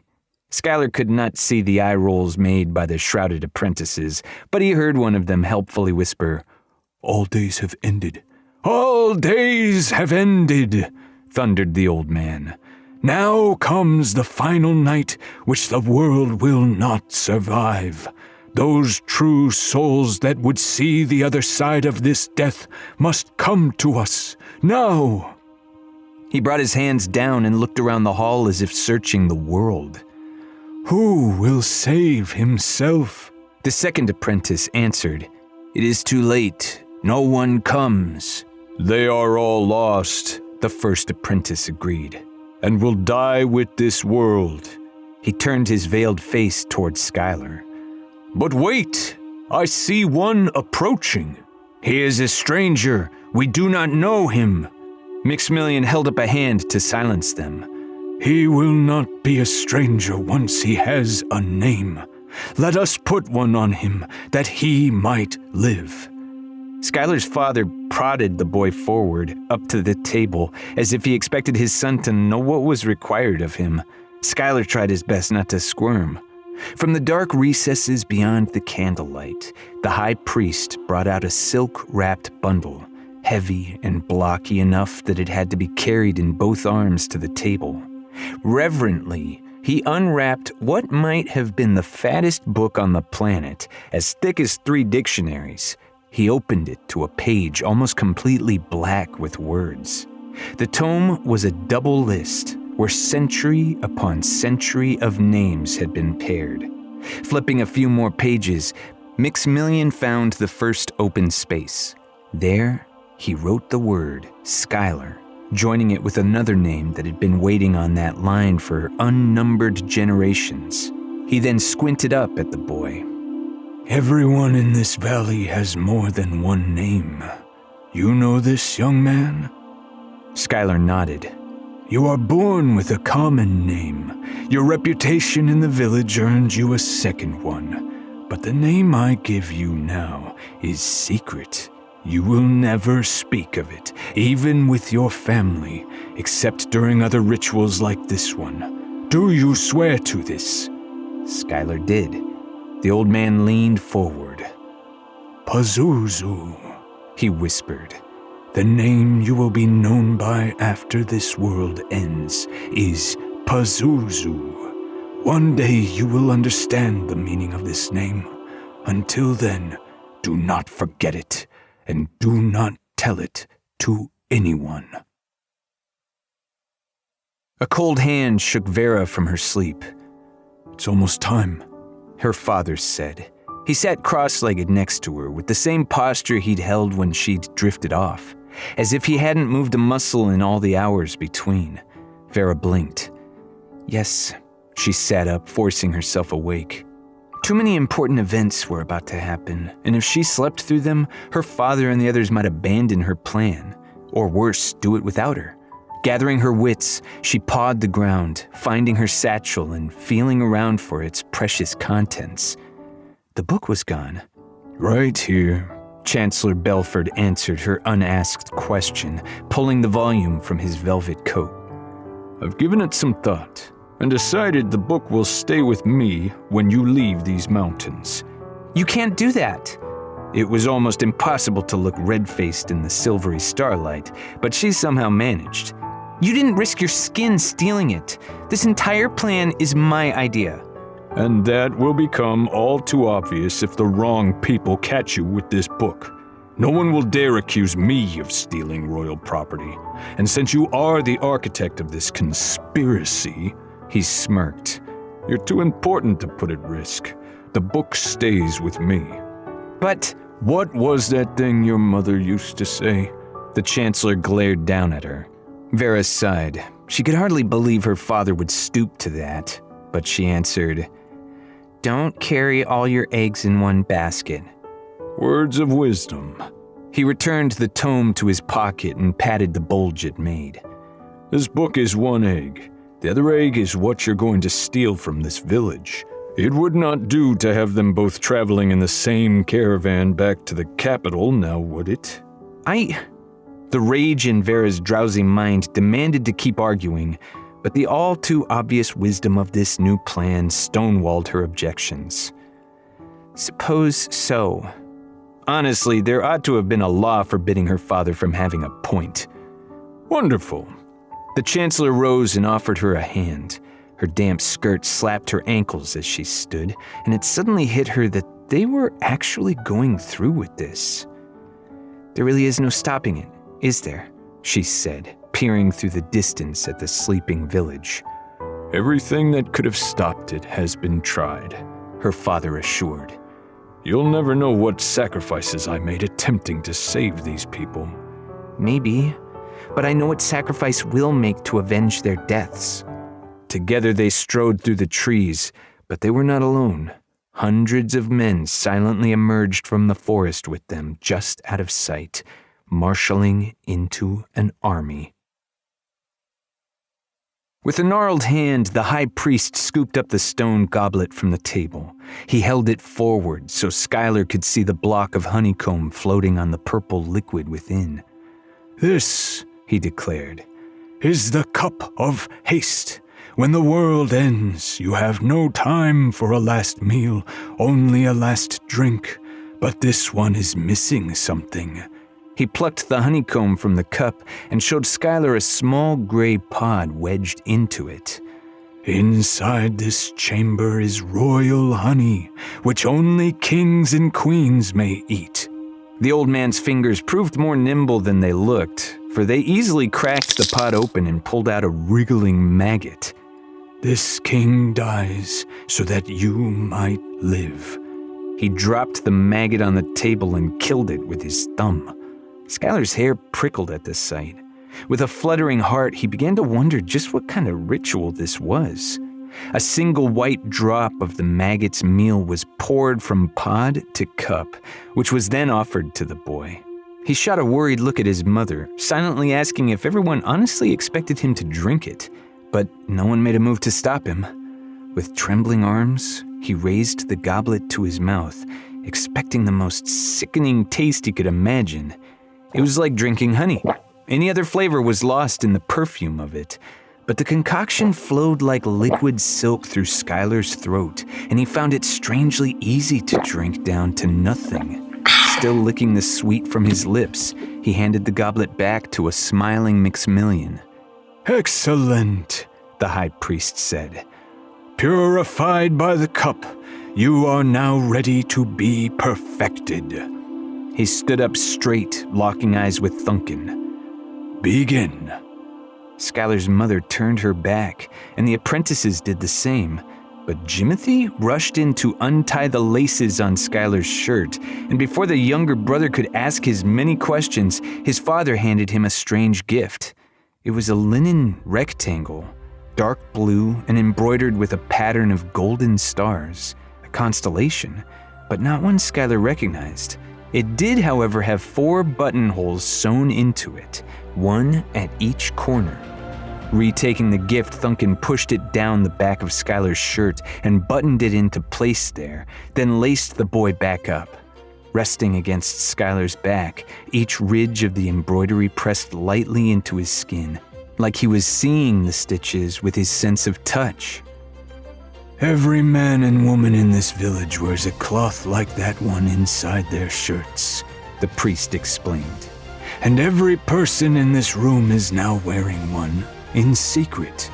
From this day forward, whether awake or asleep, you must carry it on your back and never show it to anyone. You must swear to this. Skylar did. And now you must swear again, using the oath of our people. He nodded to Jimothy. Skylar felt a hand slip around his own, and it startled him more than anything else he'd experienced this night.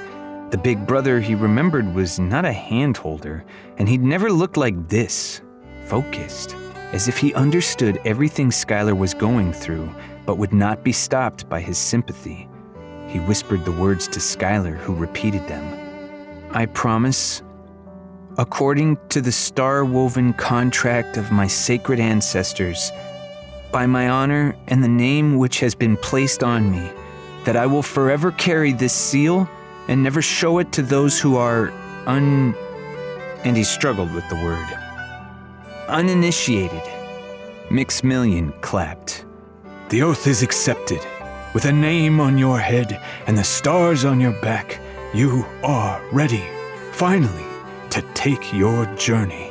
For this is the last night of the world. Tomorrow you will begin the search for another. Here is your hat and staff. Do not look behind you, for there is nothing left to see. The remaining objects on the table were put on Skylar, and the group walked him out of the lodge. The candle lanterns came out again, and he fully expected that now he would be taken back the way he had come, so he could go home and return to his normal life after all the strangeness he'd been subjected to. But at the bottom of the steps, the group herded him to the left, away from his family's house, toward the one spot in the valley where he had never set foot. When he realized where they were all headed, Skylar's skin crawled. He gripped the staff with both hands and planted his feet. Wait, he objected, unable to keep his silence. We're going the wrong way. That place is forbidden. No, the high priest answered. This night you have unforbidden it. By your faithfulness and with the permission of the stars, all things which have been kept from you will now be given. He stopped and half turned to face the young man who was no longer a child. Are you ready to learn, finally, what you are? He asked, the blazing sky reflected in his eyes. Skylar froze. He couldn't give any response to that question. He couldn't explain where he was or anything he had just done. If you'd given him 20 billion years to guess what he'd be doing tonight, he would never have come close to the right answer. And after all that, the high priest had the gall to ask him a question that stabbed him like a pen ending a sentence. Are you ready to learn what you are? The entire group halted their march, waiting for Skylar to rise up and declare himself. All he could do was ask the obvious. What do you mean? The high priest beckoned him forward.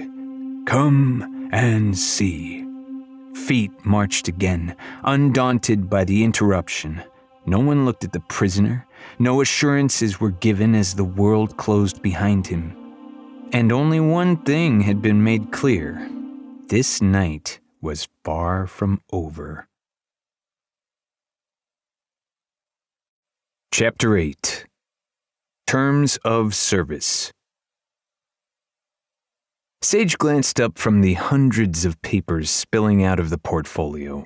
Each sheaf crossed the burled birchwood table with a breathy swish as he moved from one to the next. His mother's chambers were the most richly appointed in all of Ptolemy Palace, and this sitting room was a crowded affair, with a dozen plush seats and countless pillows. Every inch of wall was hidden behind tapestries, canopies, and draperies, brightly colored with every imaginable pattern. You couldn't sneeze without rustling 100 tassels. "Do I really have to meet all of these boys?" he asked Queen Mita, who had seated herself on a plump chair against the wall with her heels up on a gilded footstool.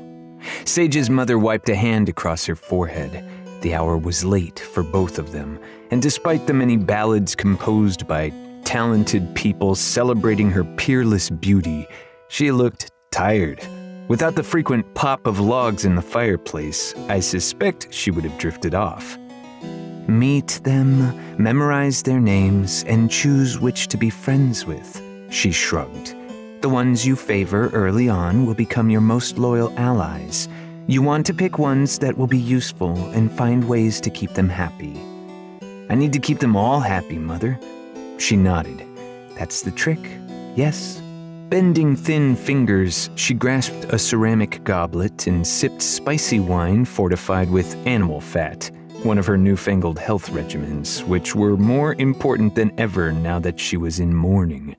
They both had dressed neck to foot in black, but she wore it better, with dark hair that had yet to earn any silver streaks. Sage's honey blonde curls and bright complexion always made him look chipper, regardless of how he felt. He appeared more like a child actor playing a grieving king. "But I can't possibly befriend them all," he fidgeted, sweating under the radiant heat from the fireplace. "I've seen barely any of them in the past year, and most I've never met before. I don't honestly know these boys, and I can only spend so much time with someone unless I truly like them." "Being likable is their responsibility," the Queen replied. "They will all at least try. Their futures depend on it. Rewarding the ones who succeed is your responsibility." "And if the ones who please me are not the ones who will be most useful?" She sniffed. "Your father had a talent for picking men whose friendships would make him more powerful. You're going to have to learn to trust your own instincts." Sage leaned back, sighing. Once again, people expected him to be able to do things just because his father could. He'd gotten mighty tired of that, but he knew it would only get worse from now until the day he stopped being a king, which was never. Watching these two tyrants now, exasperated after a long day of planning the rest of their lives, you'd be tempted to think they weren't the most dangerous people on the planet. And you'd be right, because the most dangerous person on the planet was in the room with them, holding his peace for the moment. I'm sure I don't need to tell you who he was, and you can hardly demand it. What's it to you? I'm the one telling this story, and I don't want to talk about him. So there.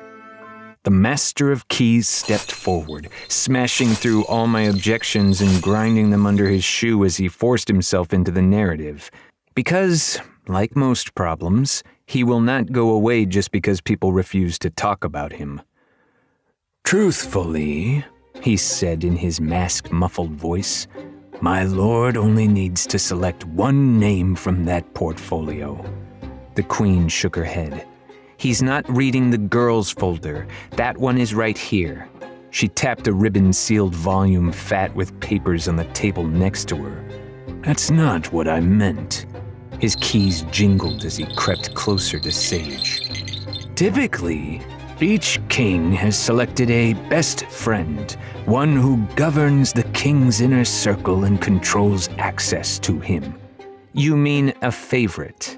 The Queen emptied her cup. Herrick detested the idea of favorites. He personally managed his own circle. King Herrick was extraordinary in many ways, and Sage is hardly required to rule in the same manner as his father. Someone finally said it. Once again, Sage felt grateful to the Master of Keys for pointing out things too true for a king to speak about. The boy had come to see why his father had put so much trust in the new keeper.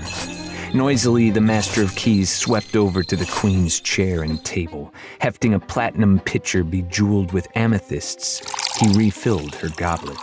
"I'm sure you have more important things to be about," the Queen muttered. "I shall summon a maid." "It pleases me to serve you personally, my lady. You could say it is my greatest privilege, and within the terms of my service." He handed her the cup. "Now more than ever, with Herrick's passing, you too are all that is left of him in the world. Seeing to your comfort is the only thing that gives me peace of mind." Sage envied him. The boy had never regained his peace of mind, not since that awful day. Even now, he constantly searched for new ways to cope with his father's death, to feel like he could do something about it. "I wonder where General Hazen is right now," he said idly. "I wonder if he's already started." His mother shot him a sidelong glance. She had come to grips with Sage's decision, but could not hide her displeasure. She'd made a point not to speak of it, and expected others to follow her example. The Master of Keys replied, "The army is forming ranks as we speak. It will begin shortly." Sage snorted. "You don't know that. They are more than a week's ride from here. Even a carrier pigeon would need a whole day to give you that news." "I have my ways, loftiness." The Master of Keys had only called him Your Exaltedness the one time. It would not be proper until Sage's coronation had passed. Still, the keeper addressed him with an air of reverence. "My service also requires me to observe the comings and goings of everyone you command. Rest assured the deed will be done tonight, and I think you know the same in your heart of hearts." The mask turned towards Sage, and though it should have been impossible to tell, the King Ascendant thought he sensed the keeper winking at him. "I shall sleep much better knowing my father's will has been carried out," Sage declared. He traced a line on one of the sheaves with his finger. The sketched portraits of 100 boys splayed themselves before him. "Everything will be easier once this is behind me." He did not see his mother's frown, and her grumbling hid beneath the clatter of keys dueling each other as their master strolled toward the King Ascendant. "What can I do to make your burden lighter?" the keeper asked. Sage sighed. "Tell me how to choose a best friend." The Master of Keys tilted his head up, tapping his wooden chin. Unable to contain his curiosity, Sage stared at the underside of the keeper's neck, trying to catch a glimpse of the man beneath the mask. As much as a sliver of skin would answer questions too rude to ask, but it was hopeless. The man's clothing hid even his throat, though the mesh-like knotted fabric on his neck held many holes, likely allowing the keeper to breathe. "I suppose you should pick the one you are most jealous of." Sage's gaze snapped away from the man's neck, and he knitted his brows at his servant, perplexed. "Any boy envied by a king will naturally have the qualities a king requires. Find the one you most wish you could transform yourself into. Make him your best friend." Sage's heart sank. The keeper's advice only reminded him how so many other boys were taller, stronger, or more talented than he was. It felt like all he ever did was envy them. "How can I be sure he won't use that jealousy against me? Of course I would like someone who impresses me," he groaned, "but not someone who makes me feel worse about myself. Where would I find anyone like that?" The Master of Keys laced freakishly long fingers, peering down at his lord through pinpricks drilled into his wooden face. "I imagine that, when the time is right, he will find you." At that exact moment, Skylar came to a stop in front of the world's smallest mountain. He'd seen the ancestors' mound many times before, but always from a respectful distance. Curious youngsters had, for many generations, tried to sneak in for a closer look and had earned a mouthful of embalming vinegar when caught by the high priest's apprentices. No one had ever explained to Skylar why the place was off limits, but it clearly was more than a suggestion. The rocky peaks surrounding the village dwarfed the mound, but it could still be seen from anywhere in the valley. Against the rough and rugged landscape that ringed it, this smooth lump of land stood out. It was too symmetrical, too cone-shaped.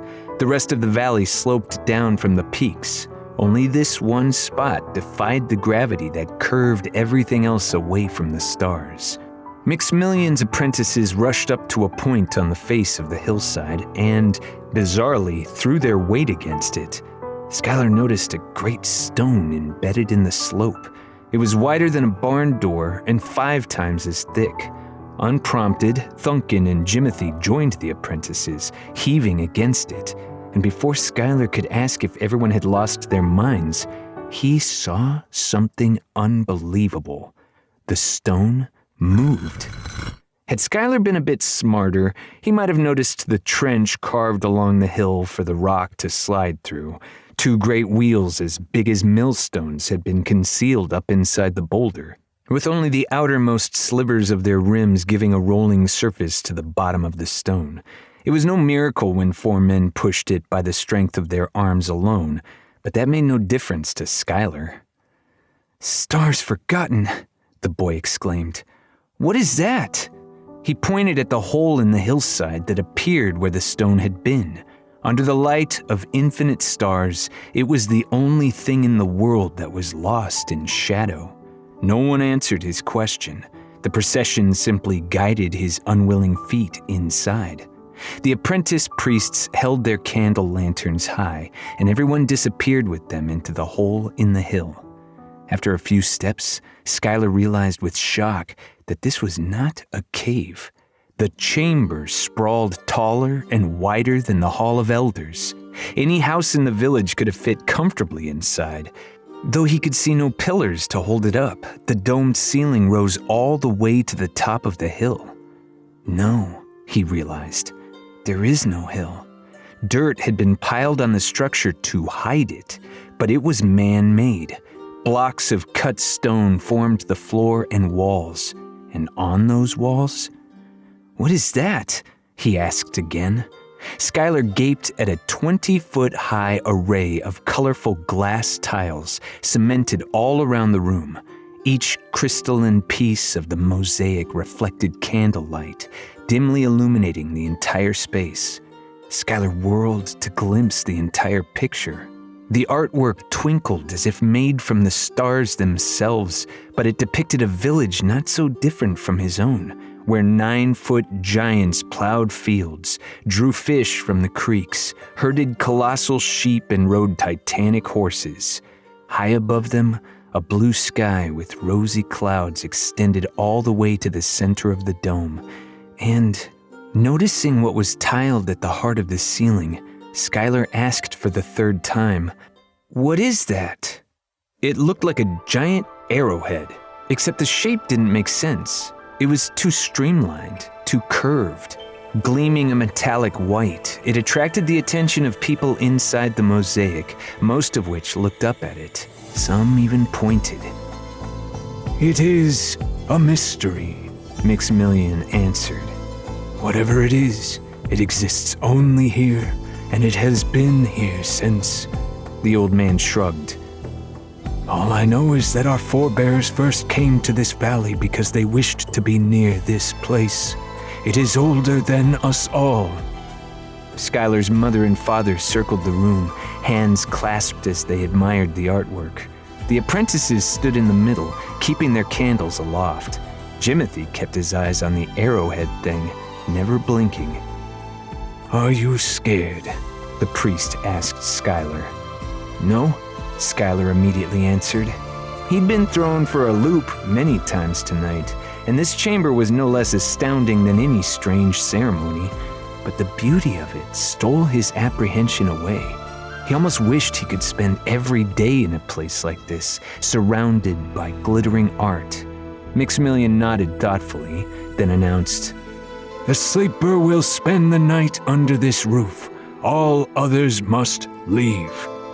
The apprentices lowered their lanterns, revealing a generous bed of straw laid out in the room's center. A pillow and folded blanket sat next to it.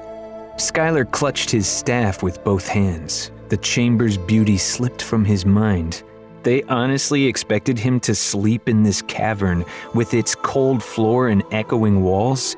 It would be like sleeping in a tomb. "Good luck, Pipsqueak," Jimothy told him with a pat on the back, pressing stitched stars into Skylar's skin. "Don't make a mess in here, because I won't be around to clean it up for you." He gave a thumbs up before strolling out of the mound. Skylar's parents hugged him and wished him a good night. "You were very good at the ceremony," Shiandra assured him. "We will be back in time for breakfast. Just try to get some sleep." Maximilian and the apprentices left last, taking the candle lanterns with them. The high priest lingered in the doorway as it hit Skylar that he was about to be left alone in this bizarre place. "We are now going to close the door," the old man said. "It will not be opened again until morning. No one will disturb your slumber." He said that like it was final, yet he bit his lip. "If something does disturb your slumber, I advise you to disregard it." He turned. The glimmer vanished from the room. With nothing to light the walls, the glass had turned into colorless black masses. The only gleam left to Skylar was the aura of the stars outside. In moments, that would be taken from him too. Desperate, he called out, "Wait! You said I was going to be tested. When does that happen?" The old man halted but did not turn. Tilting his head, he spoke. "In the morning, your test will be over. Until then, take care of what words you speak. Do not reveal that which you promised to keep secret. Dream well." Maximilian stepped down, and the stone was slid back into place. The chamber that had been glorious was now as comfortable as a grave. After a lifetime in a world without night, Skylar got his first taste of true darkness.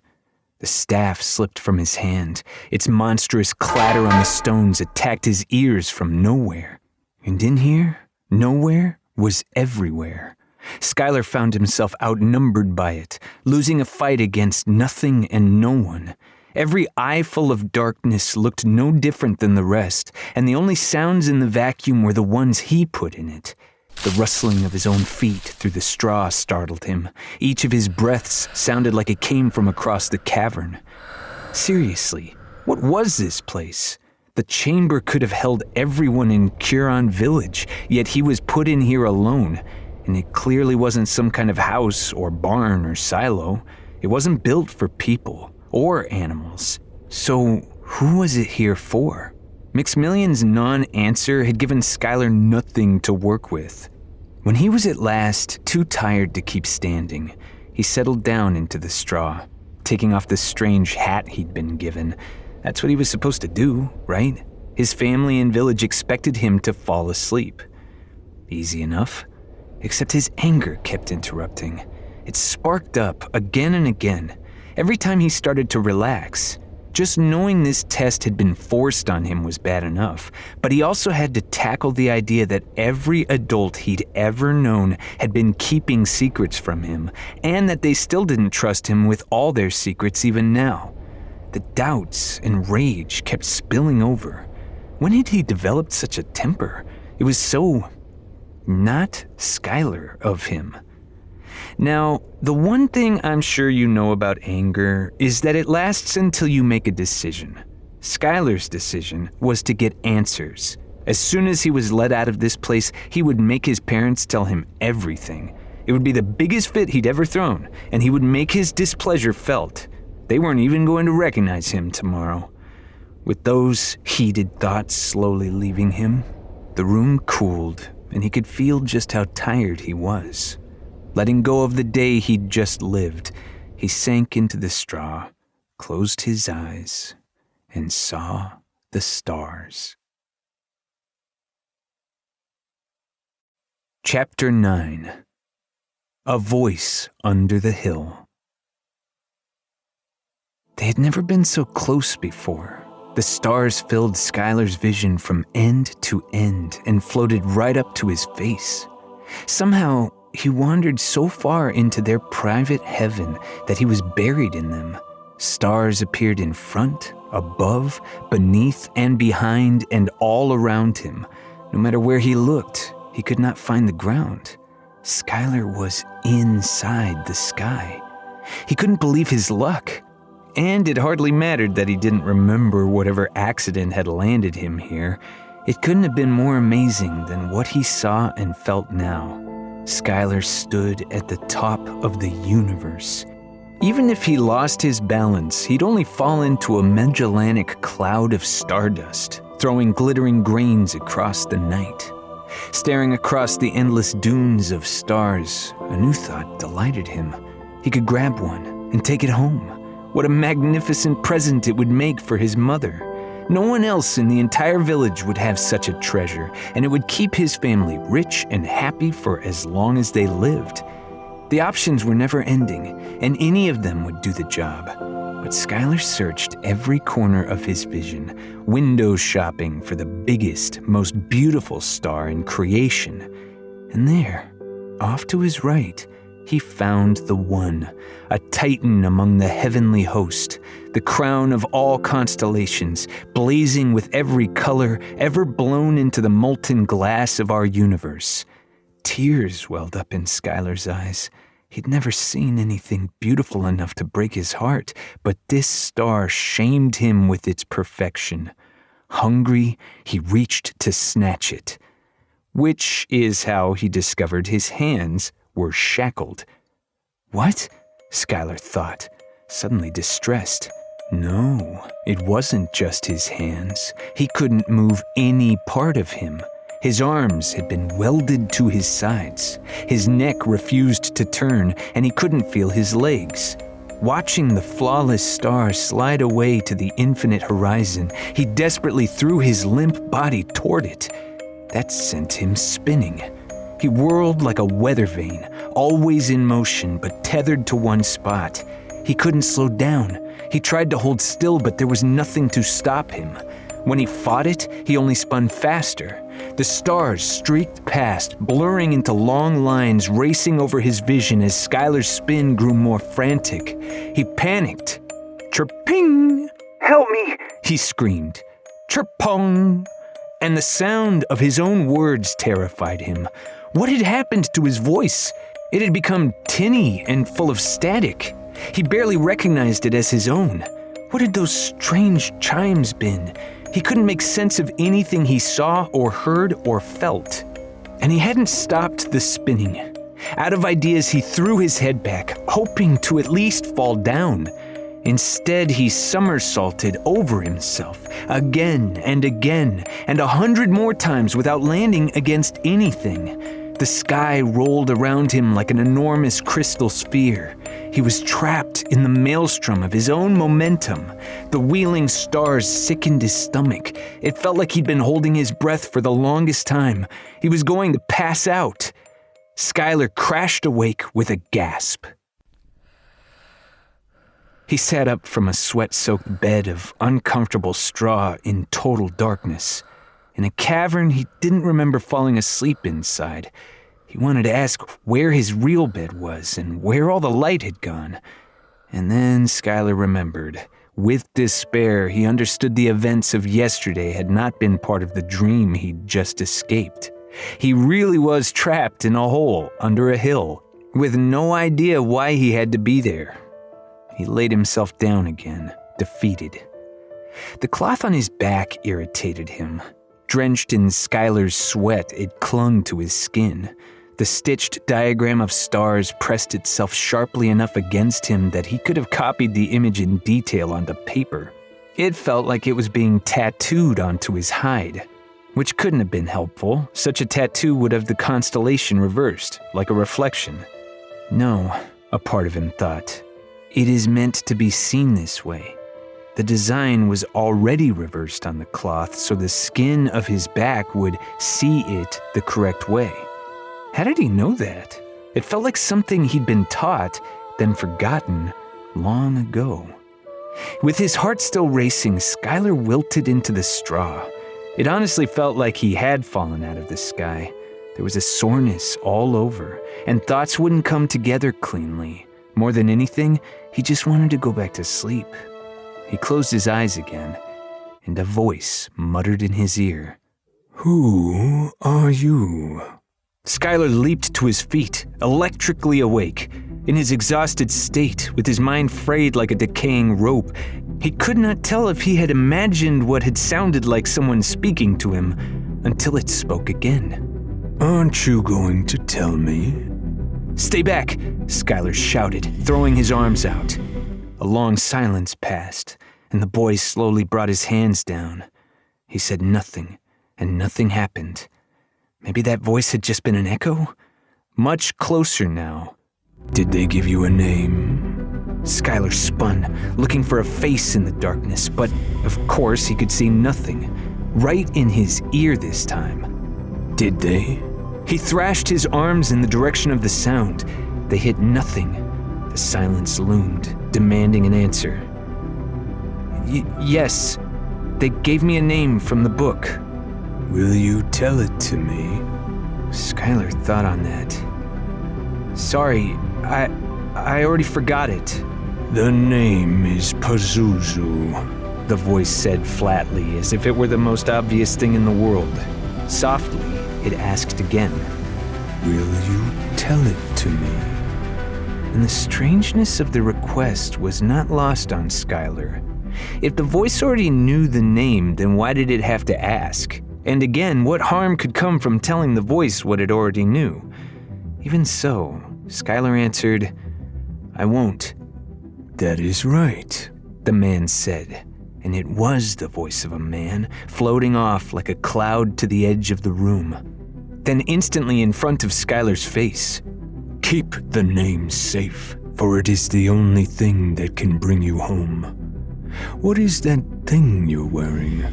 Skylar blinked, not that it made a difference in the pitch-black room. "What thing?" "This thing." Out of nowhere, fingers clawed the back of Skylar's shirt, and he bolted, the echoing cavern filled with the sound of his feet pounding stone. Holding out his hands, he quickly met a wall in the dark and threw his back against it. "Do you know what it is?" the man asked, sounding like he was still where Skylar had been. Skylar began. Did he know? "They just put it on me. I'm not sure why." "It, too, has a name." Skylar's eyes bugged as the voice rose up to the top of the dome and bellowed, "It is called the Secret Sky, and it reveals the Pilgrim's Road, the road you must walk if you are ever to regain what you have lost." There was a solemnity to the silence that followed as the room's echo faded into the blackness. "Will you show it to me?" Once again, Skylar was baffled. "No." "That is right," the voice said, drifting downward like snow from the ceiling. "Do not show it to anyone, for it is your only map." "Whoever you are, just go away." "I cannot go away. This is my home. That is my bed." There was a rustling in the straw at the center of the room as if the man had sat down. "Why were you sleeping in it?" "I don't know." "I will ask again," the voice replied testily. "Why are you here?" "I honestly don't know." Skylar raised hands in surrender. "You don't have to make it so hard. Just say that you're here to be tested, or that you're here to sleep, or any reason you can think of. I will accept any answer you give." The voice reappeared right next to Skylar's ear and whispered, "I know you won't lie to me." What was he supposed to say? He was here because his father had forced him to come, because he wasn't allowed to refuse. His family and his village had decided it was time for him to become a man, and there was nothing else to it. "I don't like the reason." "Then pick a different one." "It's not that easy." "You're being boring." The accusation sounded as if filtered through a sneer. Skylar was apparently losing whatever contest this voice thought he was in. That's the one thing I can't forgive. Where is the boy who fell asleep here tonight? He was angry enough to want something. Skylar almost protested, but his memory caught up with him. He had gone to sleep angry. He'd formed the words to throw at his parents, to hurt them into giving him what he wanted. That seemed so selfish now. He didn't want to be that boy. "Let me try again," he whispered. The emptiness yielded the floor to him. "I didn't get to decide this," Skylar said, still feeling betrayed. "I'm still mad about it, but I trust Mother and Father, and Torta and Mix, too. I wish I knew why this was so important to them, even if they never bothered to ask if it was important to me." Shaking his head made no difference in the lightless gloom, but he did it anyway. "I came here to find out why I am here. I want to know the whole story." Skylar heard footsteps, actual footsteps, clap across the stone floor toward him. "That is an excellent answer. Perhaps the best one ever given, and now that you have drunk from my cup and slept beneath my roof and passed all the tests, you are ready to know everything. I will tell you the secret, like I told it to your brother and your father and your grandfather's grandfather's great-grandfather and his 3 great-grandfathers before him. Do not be afraid." But Skylar was afraid. The footsteps passed dangerously close to him as they followed the curve of the wall. Was he going insane, or could he almost see someone there, staring up at the mural ringing the room? "It's all been so carefully staged. This valley, its people, their farms and homes. From the outside, you can't tell who they really are. That is by design." The voice turned towards Skylar. "But you must not be fooled. It falls to you to remember what is real. And now that you have dreamed among the stars, you are ready to know the truth.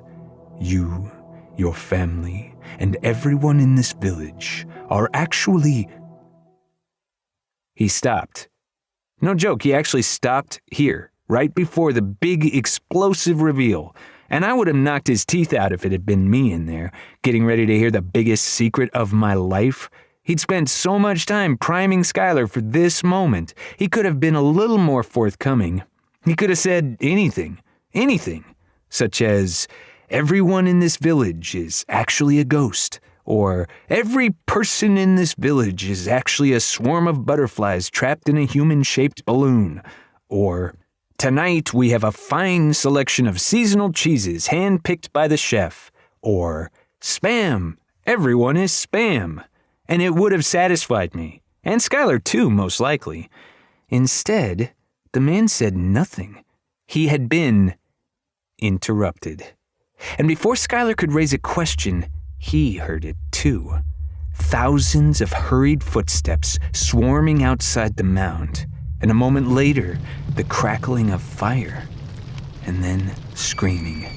The entire valley rang with it now. Sharp cries got the once calm night frying with the sounds of horror and agony. Some voices asked for help, some begged for mercy, but mostly it was just names. Names being called out amid the fire and confusion. Where was sister? Where was father? Where was baby? Had anyone seen Aunt Hannah, or rough Henry, or insufferable Agnes, or patient Mildred? And again, names were called out, shrieked into the air at the sight of what had happened to them. More legions of footsteps surging across the village. You already know what was happening. I know it too. But Skylar couldn't begin to understand what he was hearing. Was this part of the test? Had everyone in the village come down here to scare him? To make him believe something horrible was happening just outside these walls? He couldn't make sense of it. He didn't know what you know. "It has already begun," the voice said, sounding heavy. "I need to leave now. I am sorry." "Where are you going?" Skylar asked. "I will open the door for you when it is over. You will be safe here." "Wait!" Skylar lunged, trying to catch the shadow he thought he'd seen, but it was already gone.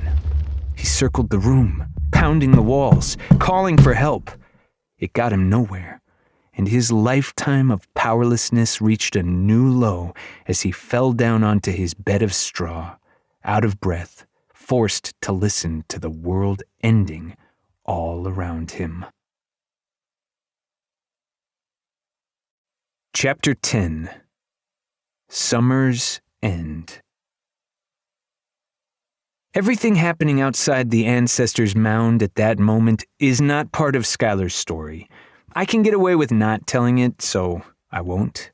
But everything happening inside that perfect prison, ringed with stone walls and ancient images, must be told. If I neglect to reveal it, there will be consequences, for great suffering demands to be remembered. And Skylar did suffer. Being buried under a small mountain did not protect him from the evidences of violence. Those came in under the walls, reverberating in the stone, the tread of mobbing footsteps, a shriek in the night, a lifeless thud upon the earth. These murmuring signals painted a picture. The boy tried to imagine only the most innocent of explanations, but he knew something had gone horrifically wrong. He was awake for all of it. Whenever he thought the nightmare soundtrack had quieted for good, it cycled back to his hiding place, closer and clearer. Many times it passed in front of the tall stone blocking the entrance. Skylar clamped a hand over his mouth, trying to stop breathing, trying to appear dead. He didn't know what he was hiding from, but he couldn't think of anything else to do. Somehow, he arrived on the other side of it.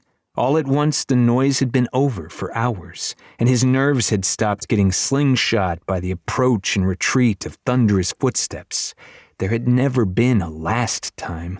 It had somehow ended without ending, and now Skylar found himself again in silence, waiting for an explanation. He stood up, and the stone blocking the entrance immediately moved aside. With the light of the king's stars breaking into the ancestors' mound, Skylar looked around himself. The straw he'd slept on was broken up. The objects he'd brought in were not where he remembered leaving them, but there was no one else inside the chamber. Cautiously, he approached the mouth of the cave, not at all sure that it had been opened by a friend. No one walked in, no one tried to stop him, and when he called out, there was no answer. Stepping out into the night, he was hit by the strange dryness of the air and scent of smoke. A pile of glowing embers sat where the Hall of Elders had been only hours before. Skylar gaped at it. "Don't forget these," the voice said. Skylar felt someone sliding the staff back into his hand and dropping the hat on his head. "You may as well keep them." He turned around, hoping to catch a glimpse of someone in the doorway, but there was no someone, and no doorway, and no door. The tall stone had vanished, and the rocky face of the mound had been replaced with an easy grass slope, featureless and without secrets. Shocked, Skylar retreated a step. "You and I will meet again in another world." And that was all. Skylar's night had lost its voice. He immediately thought of his home and ran in that direction, staff on his shoulder. As he found the main valley road, he saw the breadth of the desolation. The path had been savaged, broken by thousands of heavy footsteps. All the houses near the village center had collapsed, many with smoke still rising from them. Skylar ran faster, and he could not stop himself from calling out as he scrambled his way through the valley. "Mother! Father! Jim!" The only structures still standing were the bridges, which had been left oddly untouched. The rest of the village was in shambles. Even parts of the surrounding woods had been hacked to splinters. "Mother! Father! Jim!"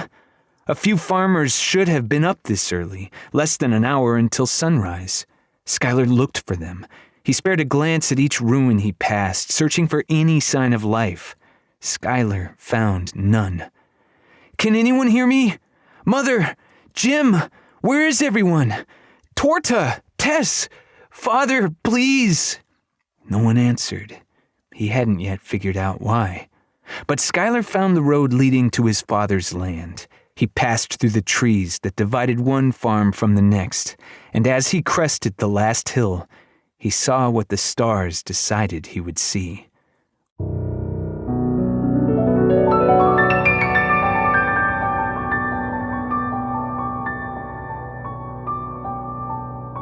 One house still burned, high on a hill. It was the house, the one Jimothy had made for his bride, and it blazed bright enough to dim the galaxies hanging above it. The windows spat great swarming flakes of fire as fattened plumes of red heat reached skyward. Never, before or since, had flames blossomed with such rage. And there, just in front of that giant torch, a figure had been smeared across the path, casting a long shadow. At this distance, it was too small to make out, but Skylar rushed to it, needing to find anyone. The shape became familiar as he approached, and when he was right on top of it, recognition split him open and his heart stopped. He should have known Summer would go looking for him. When the trouble started, when the first homes lit up and the ground began to rumble, where else would she go except to collect the person she cared most about in the world? Now, with legs bent a dozen different ways, with a body trampled flat, she stared up at the flames with one unblinking eye. Skylar knelt down. He put the baby Kynelk's head in his lap. He stroked her and stayed with her as he watched his brother's house burn. "It's okay," he said, breathless. "I'll make it better. I'm in charge of bandaging you and giving you medicine and taking you on walks. And we're going to fish for oysters in the big river and train you to pull a wagon. And we're going to spend every day together. I promise." And there were no words left, just an awful trembling of his mouth that could only be stopped by a scream that split the last of the night. The roof of Jimothy's house finally crashed to its foundations, and Skylar collapsed with it. His tears boiled on his face. He stared emptily at the ruins. In the entire world, there was nothing left for him, and the only thing he wanted now was to die right then on his knees. But that decision was not his to make. "There's one," a man said from just outside Skylar's vision. "Good eyes, Bill," said another. "Belford, come quick. We found one." With a chuckle, he added, "And he's perfect." The three men emerged like ghosts from the shadows, surrounding the boy, walling him off from any prying eyes. That was not needed. All the soldiers had long since slumped away from their long night of hard work. But these men were afraid, with the same fear that strikes anyone who is about to commit a fantastic crime. "He's exactly the right age," whispered Belford. "And I dare say he has a certain grace about him. We can use that. Stars forgotten, but I cannot believe our luck." Hazen nodded. "A strong lad makes for a good soldier. I was so worried that any survivors would be women." "Be grateful that any survived at all." The green Manticore glowered down at the boy, who was too numb and shocked to register what they were saying. "You should have let me capture one during the slaughter." "You would have been seen, and look, it wasn't needed. I might not know much of battles, Sir Billiam, but any student of history knows that great conflicts always have survivors. Survivors who go on to write history books. I dare say we were fated to find this boy." Sir Billiam growled. He did not entertain ideas of fate, and was disgusted that a man in the Chancellor's position would bring such sentimentality to the battlefield. He had a hard time hiding that disgust as he asked, "Well, now that you have him, what are you going to do with this child?" "We finished the plan. I take it your knights are still guarding Vera?" "They're at the spot we agreed on." "Good. I will take the boy there. You two get back to camp and cover for us." The three men nodded together, and the Chancellor reached down for Skylar, who suddenly understood what these men were going to do to him. "No!" he shrieked, clamping his body around Summer like an oyster guarding its pearl. I won't go. I won't.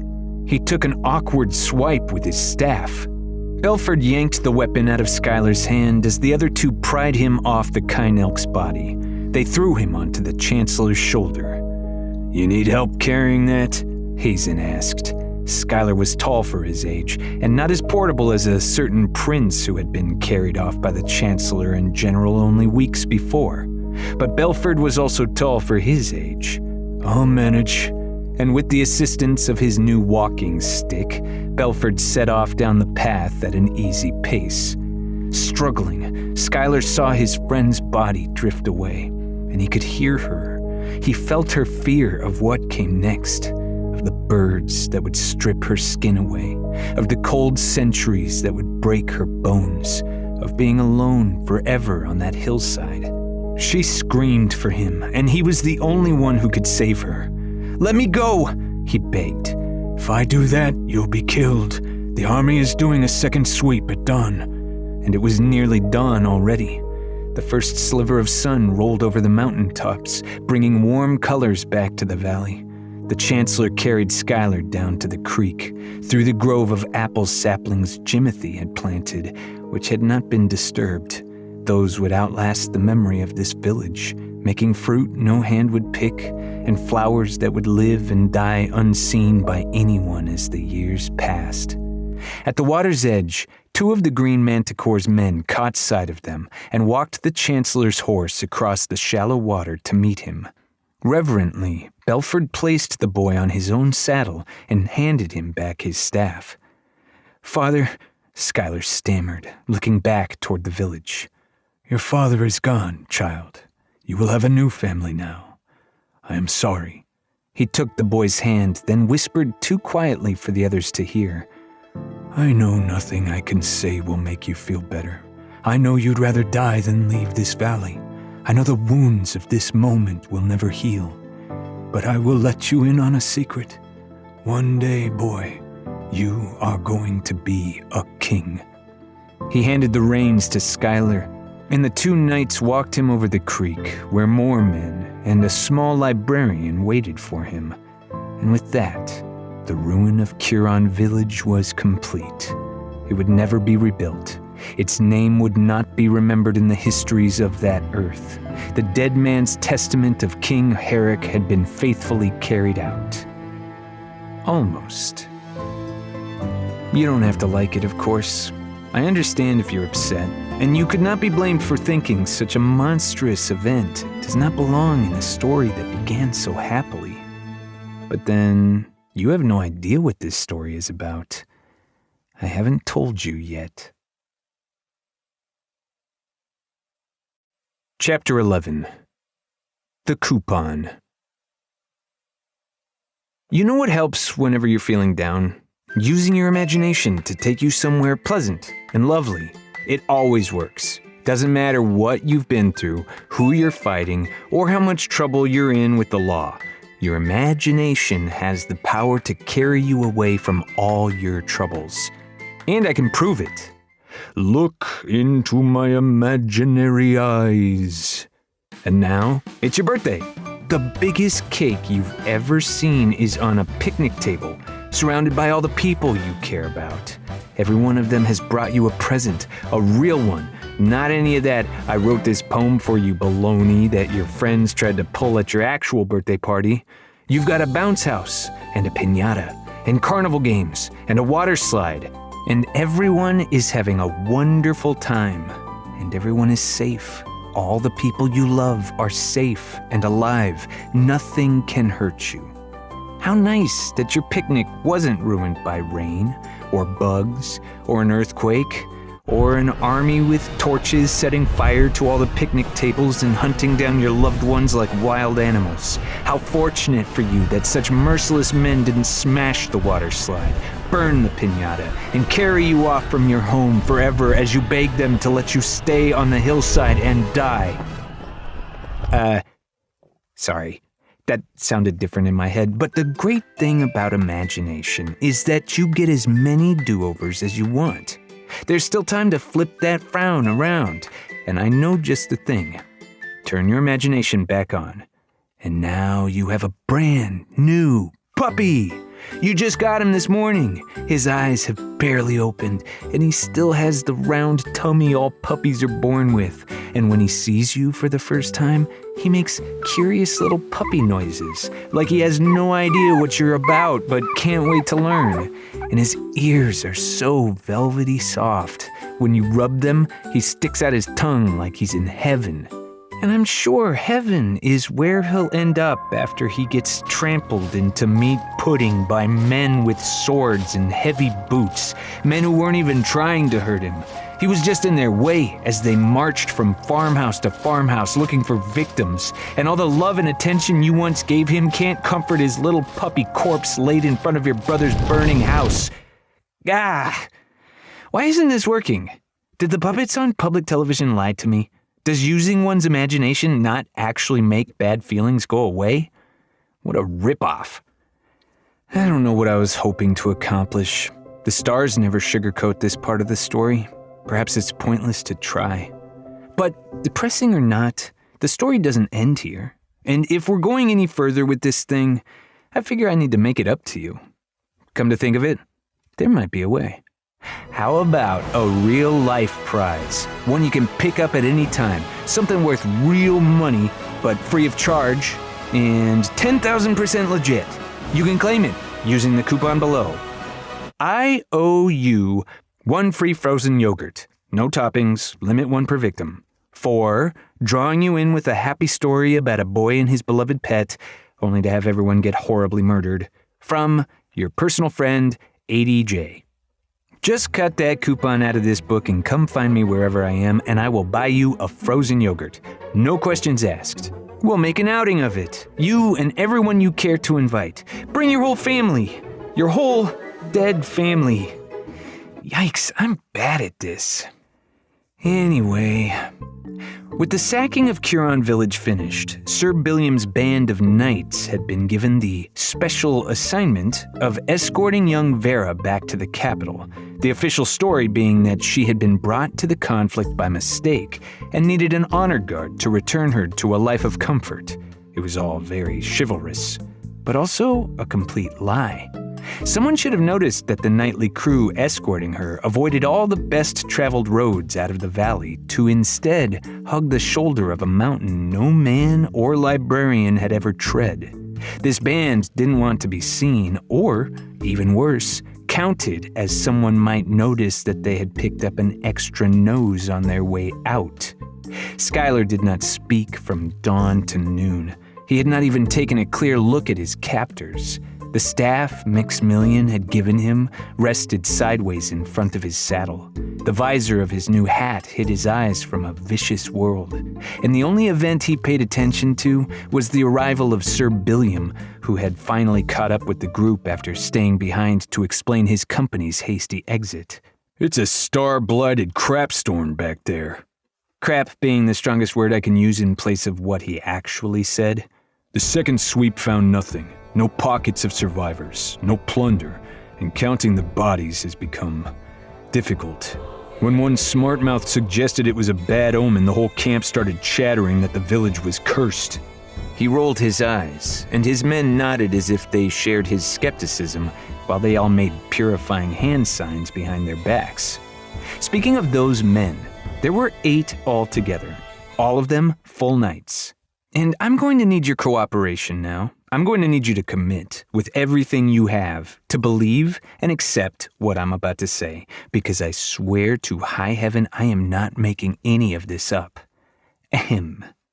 The names of the knights were as follows: Billiam, Bobathan, John Tholomew, Fitzmortimer,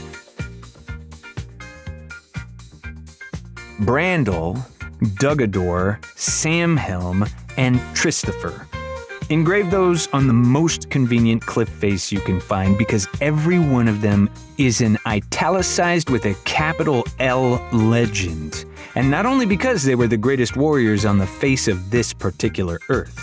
Their loyalty to the Green Manticore was a foregone conclusion. None were kept in the dark as to the boy's identity. Before the slaughter, Sir Billiam had let his men know they would be stealing one survivor in defiance of the king's orders. He had told them nothing more, and nothing more was needed. All had agreed to keep his secret. But not everyone traveling with this band was the same kind of trustworthy. Having handed out assignments to his knights, Sir Billiam approached the girl who could still get them all killed. How's he holding up? The green Manticore asked Vera. The librarian flinched upright. Me? You think I've been minding him? I would be extremely upset if you haven't, he replied, grimacing. This life-threatening game was your idea, young lady. If we're caught, you'll be the first to hang. And from what I hear, the Queen is looking for any excuse to be rid of you. How could I possibly talk to him? You're the same age. I don't even know him. Sir Billiam stooped to scowl at her up close. Get to know him. He ended the conversation, having won it. Many plans required his attention, so he convened with his knights, leaving Vera outside their protective ring, alone with the orphan. On second thought, she was prepared for this. A librarian understands that books are always the answer, and while she'd never encountered a tome or scroll dealing with this exact situation, Vera's memory housed enough texts to come up with a plan. She'd naturally read every manual of manners in circulation and 1 or 2 volumes on courtship when no one was looking. Altogether, she had a good picture of how to win the confidence of strangers. She arranged her brown skirt, freed her arms from the blue shawl she'd huddled in, and waltzed up to the boy she did not know was named Skylar to begin breaking ice. "That's quite the amazing hat you've got there," she said. "I've never seen its like. Is that bill meant to keep the sun out of your eyes? It makes you look like a duck." Skylar was unmoved. "The horse's name is Windchime. My father requisitioned her from the king's stable. She's always eating, probably nervous after being taken so far from home. Do you like horses? I've always thought they were beautiful animals, but after getting to know them, I have to admit they're a little As if hearing her for the first time, Skylar turned and shot her the look. The look that can only be given by someone who has just survived extreme trauma. The lightless eyes that draw the entire world into their shadow, revealing that all happiness is a lie and that life is nothing more than a string of cruelties fashioned for the amusement of death alone. In his face, Vera saw the monstrousness of her own existence and the unrelenting apathy of a cold, meaningless universe. "Well, that's just rude," she snapped. "I wasn't going to bring it up, but I happen to be a lady of some standing in the capital." She rocked her shoulders, folding her arms and pursing her lips. "My father is a very important man. And did I mention I'm the reason you're here right now? Honestly, the manners that mountain folk can get away with. We certainly wouldn't allow such dirty looks in the city. And let me just say that you smell like you did this." How can a voice so broken sound so intimidating? Skylar leaned down in the saddle to gawk at the girl, with an emptiness so profound Vera could have sworn his bones were hollow. "You?" The saddle shed him like an old skin. He landed with a dead thud on a turf of decaying leaves and pine needles, red-eyed, lips curled, rising. Taking a step forward, he stabbed the planet with his staff. "You sent these men to my home?" Another step, another stab. "No, you've got it wrong. I convinced them to spare you." "Me? Only me?" Step, stab. "I mean, I suppose so." Vera backed away, not quite out of striking distance. "Mother is dead because of you." Stab. "You've got the wrong idea." "Father is dead because of you." Step. "You're not listening at all." He lifted the staff over his head. "Why am I still alive?"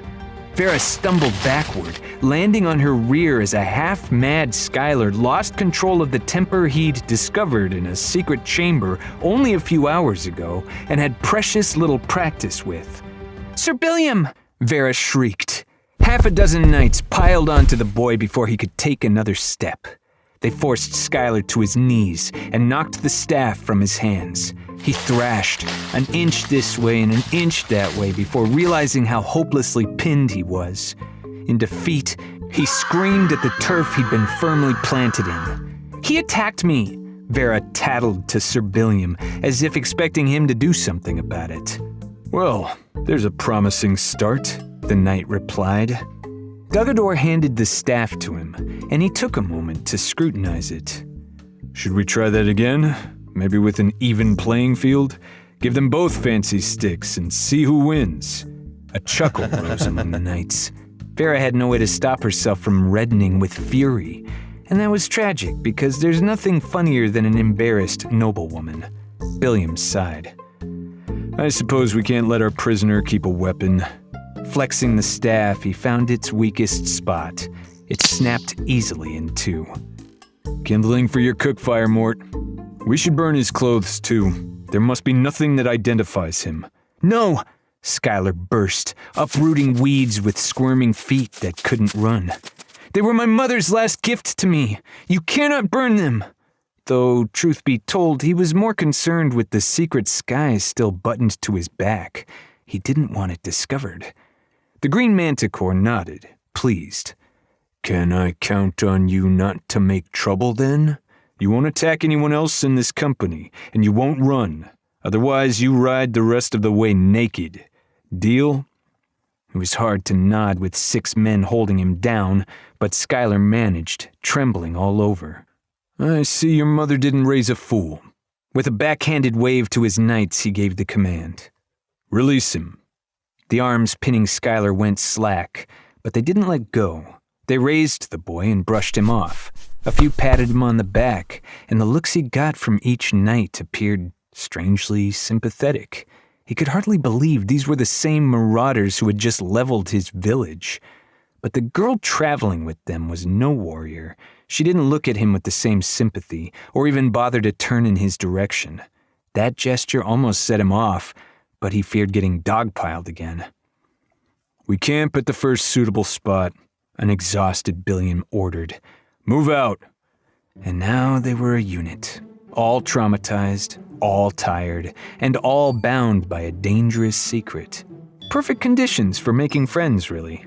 The knights offered wind chime to Skylar, but he chose to walk, and you would too if you'd spent as little time in saddles as he had.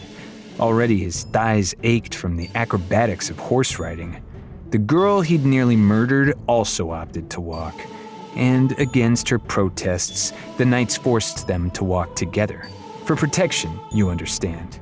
And the children were easier to guard as a couple. As a pair.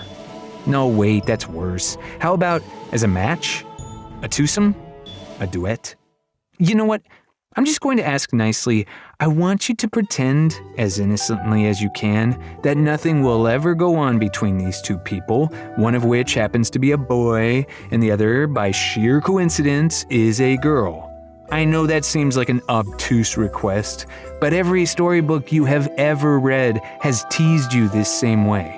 They're just never courteous enough to invite you into the conspiracy. Let's buck that trend. The two children, whose relationship will doubtlessly remain platonic until the end of time, were locked in an adult conversation. Adult meaning that it consisted of a single awkward silence that lasted forever. Look at us, acting like old married people who have nothing left to talk about, is what the two of them might have said in friendlier times. Apparently, a mild case of aggravated assault is not the kind of thing you can just get over in the space of a few paragraphs. Luckily, a more interesting conversation happened at the head of the group, whispered between the two most senior knights. "Are you serious about camping on this mountain, Bill?" "Has it been that long since you last roughed it, Bob?" "That's not what I'm talking about." A portly knight, Bobathan labored for each breath of the thin mountain air. He wiped an arm over his glistening brow. "These peaks are untamed lands, as fresh and wild as when the world was made. They could be home to all manner of beasts, or even," he gulped, "mythical creatures." Baring teeth, the green Manticore spat the words. "Like what?" "Dryads and revenants, freshwater dragons, giant snails, rockmen, winged serpents, living shadows, or unholy things no man has ever seen or named. Sir Billiam took a breath, straightening his tired spine. Anything not famous enough to have been seen or named has likely never killed anyone. But you know who has killed anyone? Bobathan sank, his puffy cheeks drooping. Me. Yes, and me, and everyone else in this company except for the boy we kidnapped. He stroked his chin. Though, after what he almost did to the Chancellor's girl, I say we count him. Regardless, we are the most dangerous thing on this mountain. We can cool our heels wherever we wish. There, for example. Billiam pointed to a shaded and mostly level glade emerging around the stone neck of the mountain. With grass shorter than the tangled shrubs their caravan had plodded through on this roadless route down to the lowlands. The clearing wasn't going to win any awards for its continental breakfast or day spa, but to a group of tired knights, it might as well have been the peak of luxury. They immediately claimed it as their camp. A cook fire was started. Fitzmortimer set the remnants of Schuyler's staff alight and filled a modest cauldron with water, salt, and barley. Leather armor creaked as men stripped it from sweat-soaked shirts, and the knights unrolled the blankets and mats they'd carried on their backs. Despite being barely past midday, 4 went straight to bed, sleeping on their swords. Vera led the horse to her own little corner of the clearing and unsaddled it. But Schuyler was not released from his guard of knights. They led him to the glade's most important feature, a wall of solid rock. Like a molar jutting up from the gums of the mountain. Too sheer to climb, it cut off any chance of escape. Here, at the back of the camp, where the entire half-circle of men could watch him, the boy would be kept. With 2 knights always posted on either side of him and rotated out every hour. You'll be sleeping on the captain's own bedroll, John Tholomew explained, tossing the boy a rolled-up mat and blanket. He'll be wanting it back when his watch is over. Schuyler unrolled the mat and blanket on the hard-packed dirt, setting his hat aside. He did his best to settle in with only his own arm as a pillow. Aren't you going to tie me up? We ain't got that much rope, said the other guard, Sam Helm. I reckon you'll be in charge of restraining yourself. Schuyler nodded cautiously, despite the idea making 0 sense. He believed he understood how captives were normally treated, though he'd never seen it happen to anyone. He had no choice but to cooperate with these men. They had killed his entire village, and now they... What were they doing now? Why haven't you killed me? Schuyler dared to ask. No matter how he tried looking at it, the situation contradicted itself. The guards exchanged an awkward look. You are alive because the captain wants you alive, was the only answer they gave. Oh, the adrenaline rush of fighting 6 knights had worn off, and Schuyler sank again into wordless despair. I'm never going to see them again, he realized. His mother and father had wished him a good night's sleep. They had promised to return in the morning, but that moment had been their last together. And with crushing regret, Schuyler realized he wasn't going to get any more. No matter how well he behaved, no matter how much he needed it, that part of his life had ended. He was supposed to cry now, realizing his family had been forever stolen from him, with no way to take it back. He should have broken down in sobs and shrieks. Hadn't he bawled his eyes out over Summer's death? Yet now, when it really counted, for the people who mattered, nothing. Even as campfire smoke stung him square in the eyes, they would not tear up. What was wrong with him? His whole life he'd been such a crybaby. What had happened to that Schuyler? But though tears had not found the boy, sleep already had him in its clutches. He knew he should fight it. An entire village had been killed in their sleep by these men. Nodding off here would leave him defenseless, but he had no willpower left.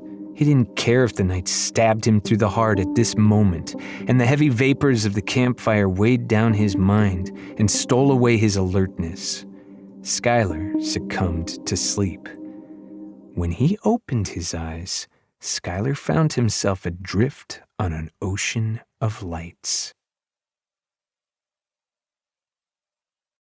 Chapter 12.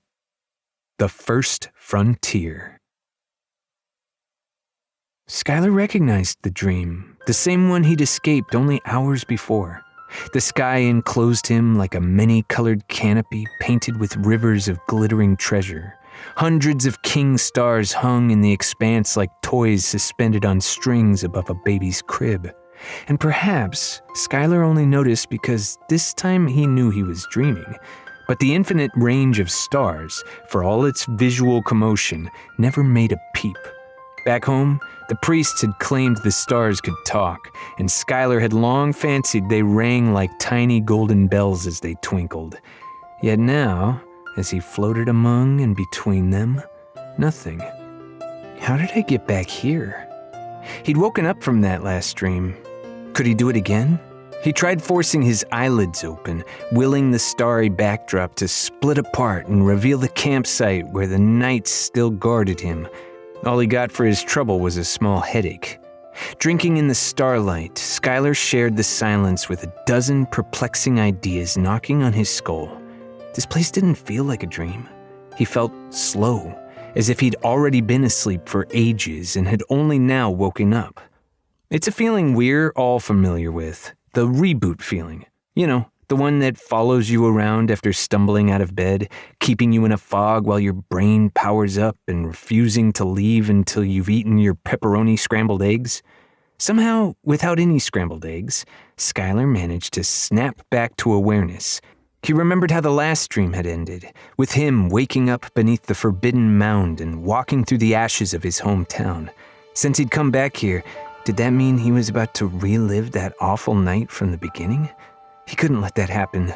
Careful not to turn his head, he glanced around, desperately seeking the way out of heaven. The more he spied his surroundings, the more he felt crushed by them. The open mouth of the cosmos seemed as if it could snap shut at any moment, and Skylar felt bizarrely claustrophobic as he floated through a world without walls.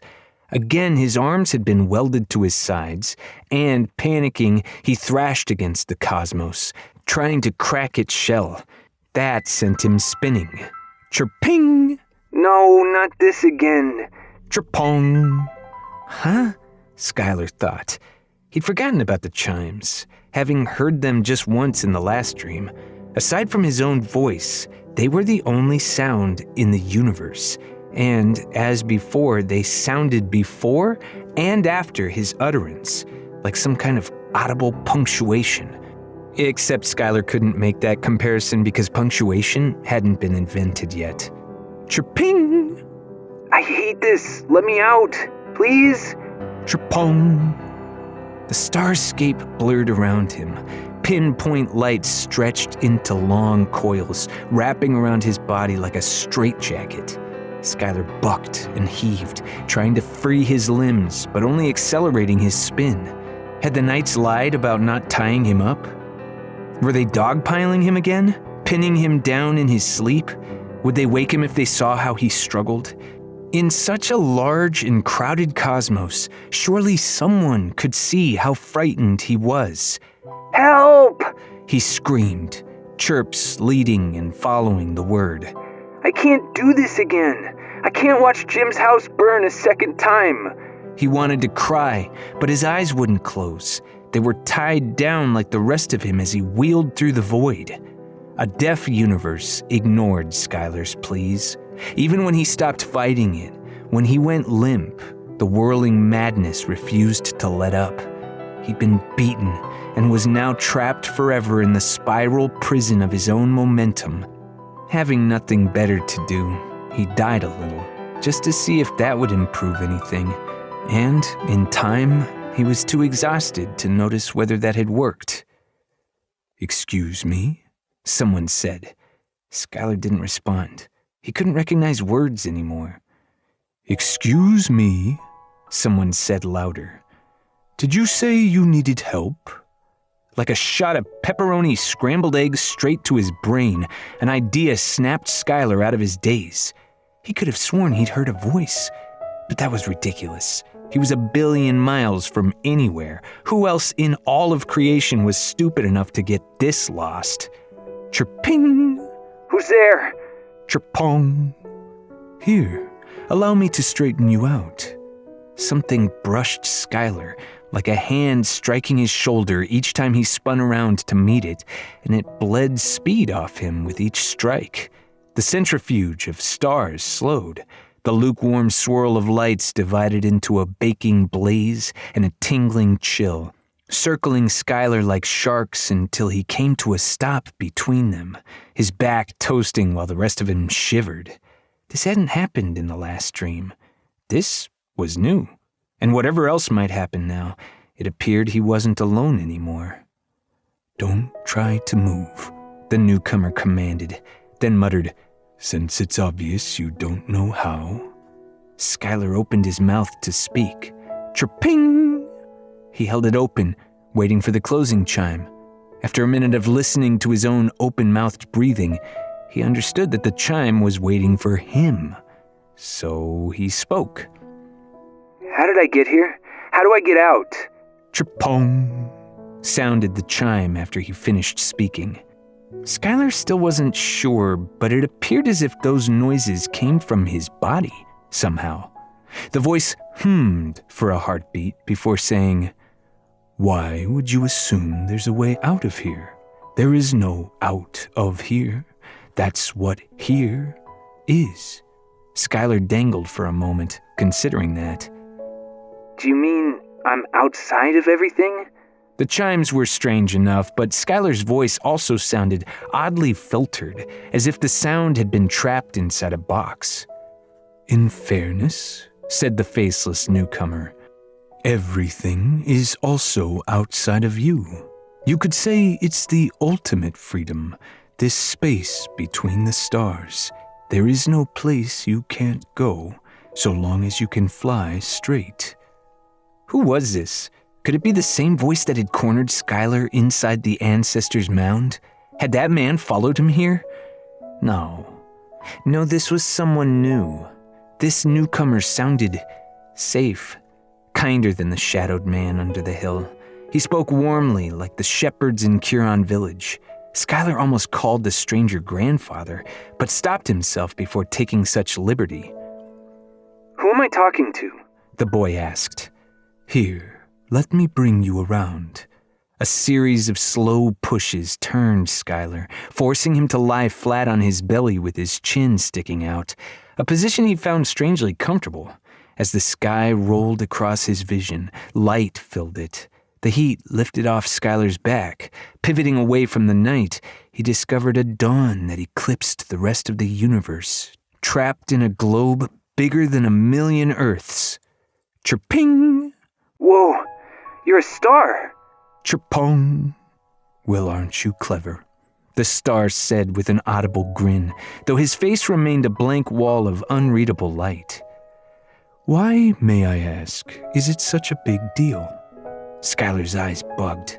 They should have blistered with pain staring at such a furnace, but he found himself unable to blink. I've certainly never talked to a star before. I was told I shouldn't try. Actually, he'd been told it was impossible. Mixmillion claimed the language of the stars took years to learn, and he refused to teach it to anyone except his apprentices. Yet Skylar had no trouble understanding this one. "Ah, you were warned about us. It's true, we never actually stopped talking. Having survived a handful of 1,000,000-year rambles myself, I can understand the wisdom in not getting us started, but I'll try to keep this meeting reasonably short." Skylar faced the warm half of the sky now. He could feel his shoulders glowing with heat. On either side of him, all the universe held still, and Skylar admired the unmeasurably long smudges of color pluming across the canvas of the cosmos. He thought his arms might come undone as he relaxed, but had no such luck. Thank you, Skylar said with as much of a bow as his stiff back allowed. for stopping my spin. Then hungrily asked, How did you do that? "Gravity," the star replied with a spoken shrug. And that is?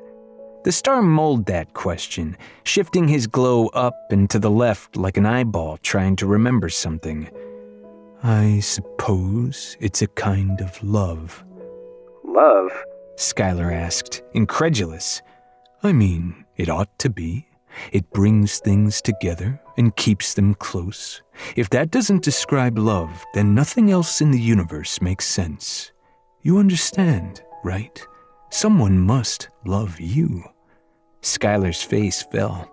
The chimes surrounding his voice sounded too energetic for the words he had to say. Someone did, for the longest time. He hung his head. But they're all gone now, all at once, and I couldn't stop it. I have no one to love me anymore. And it hit him just how alone he would be, now and ever after. The star fidgeted with his corona. Oh, I don't think it's as bad as all that. I mean, it's a shame you got separated from your family, and I would guess they are very far from here. But you can still catch up to them. I imagine they'll be delighted to see you. They won't be delighted. They won't be anything. Skylar sulked, not knowing which way to droop in the directionless void. They died. Unable to blink, he stared into the heart of the star, where the light shined brightest.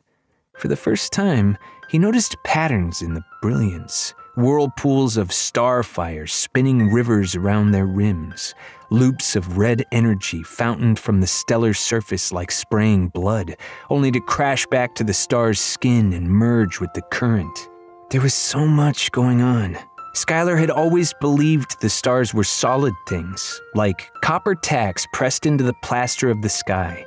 He couldn't believe what a torrid mess this one was, jettisoning hot gas at every opportunity, like Smelly Irwin after one of his nothing-but-beans suppers.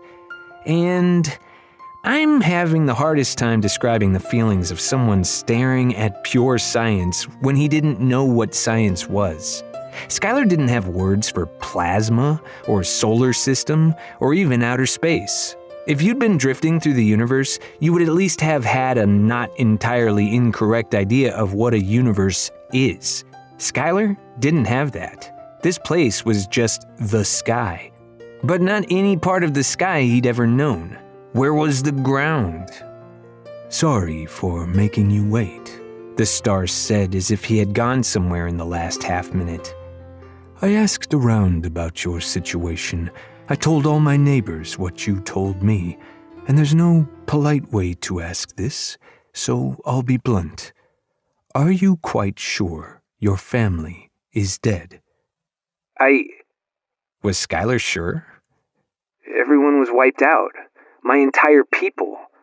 But you didn't see them die. Skylar hesitated, not wanting to take back anything he'd said or sound like a liar. No, I guess not. His closing chirp sounded embarrassed. Fountains of flame broke out across the star's surface as he sighed with relief. Then I've got good news. Every star in heaven agrees. Your family is alive. We found them. Skylar straightened.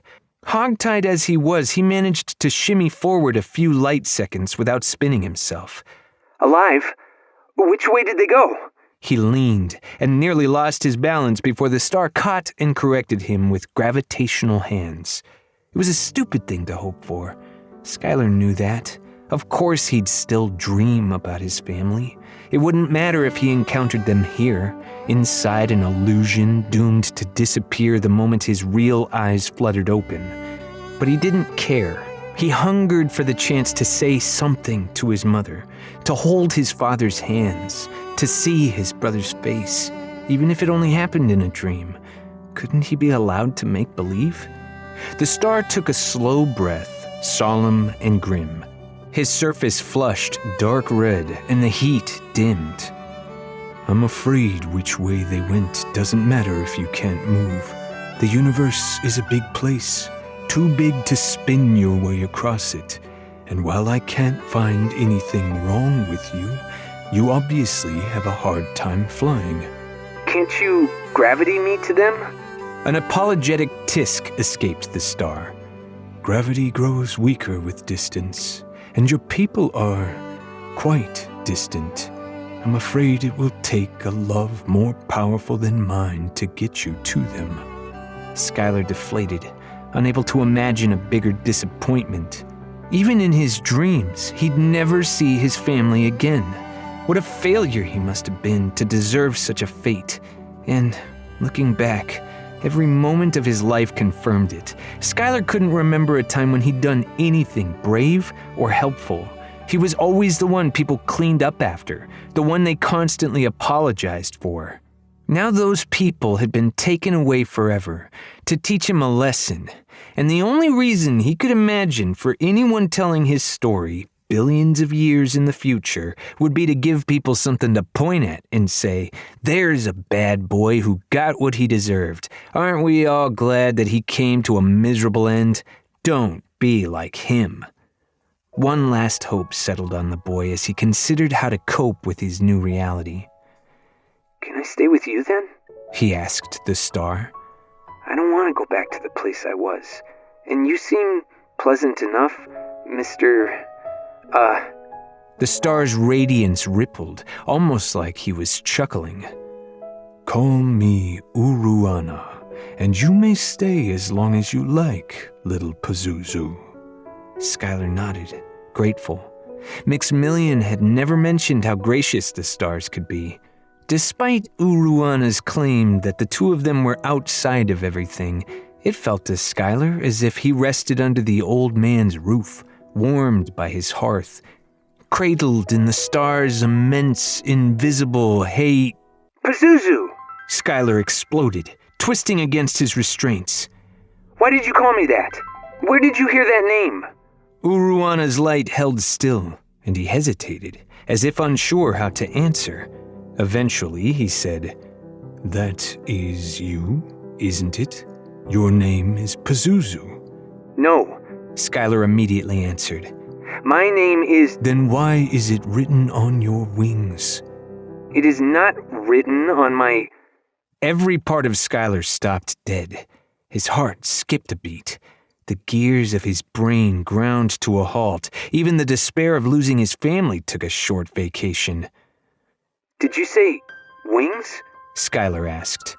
Yes. Uruana lifted the boy, tilting him back until the star stared at Skylar's chest. That's where the call sign is typically printed, and as usual the serial number is etched into the bottom of your fuselage. You are a... The star squinted. Kai series, long-distance fighter class with the weapons upgrade. Oh yes, you are a magnificent piece of hardware. The First Fleet will want you back for sure. "What on earth are you talking about? I'm just a boy. I don't have wings or any of that other stuff." We are not on any Earth, Uruana replied, wheeling the boy forward again until his nose pointed at the star. And you are no boy. Here, I'll show you. A ripple of gravity passed under Skylar and reached for something outside the lad's vision. Uruana reeled in an object Skylar recognized as a gigantic ice chunk. You would call it a comet, though it moved too slowly to form a tail. As the ice floated up to Skylar, Uruana released a hot, full-throated breath burst on the ice. Half the comet vanished, vaporized into a shining mist by the old-timer's breath. What remained was a glassy, wet surface so polished it reflected the universe like a mirror. And there, in the center of heaven's reflection, the place where Skylar should have seen himself, he instead saw something he'd been certain he would never see again. The strange arrowhead from the mosaic in the ancestors' mound. And though he would never have believed it before this moment, Skylar understood what the image meant. He was that arrowhead. "What am I?"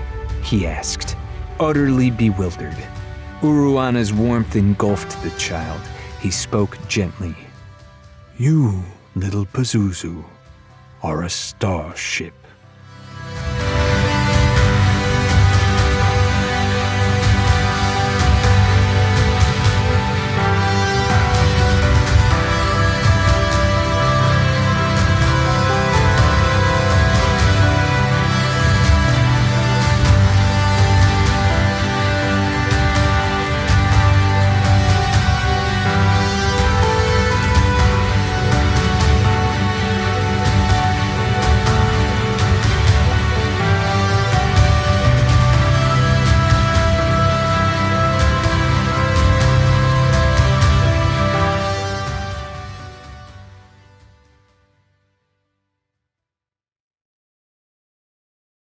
In the quiet of the night, underneath the stars so bright, whispers of a love so true, painting dreams of me and you. And I'll hold you close in this moment so divine. Whispers of the night will forever intertwine.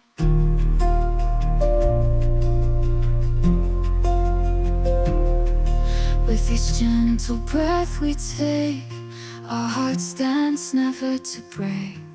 As the moonlight softly gleams, we chase away our sweetest dreams. Ooh.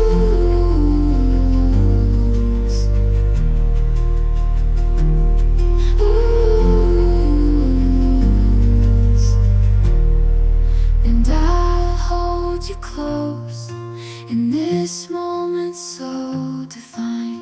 Whispers of the night will forever intertwine.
What do you think of that?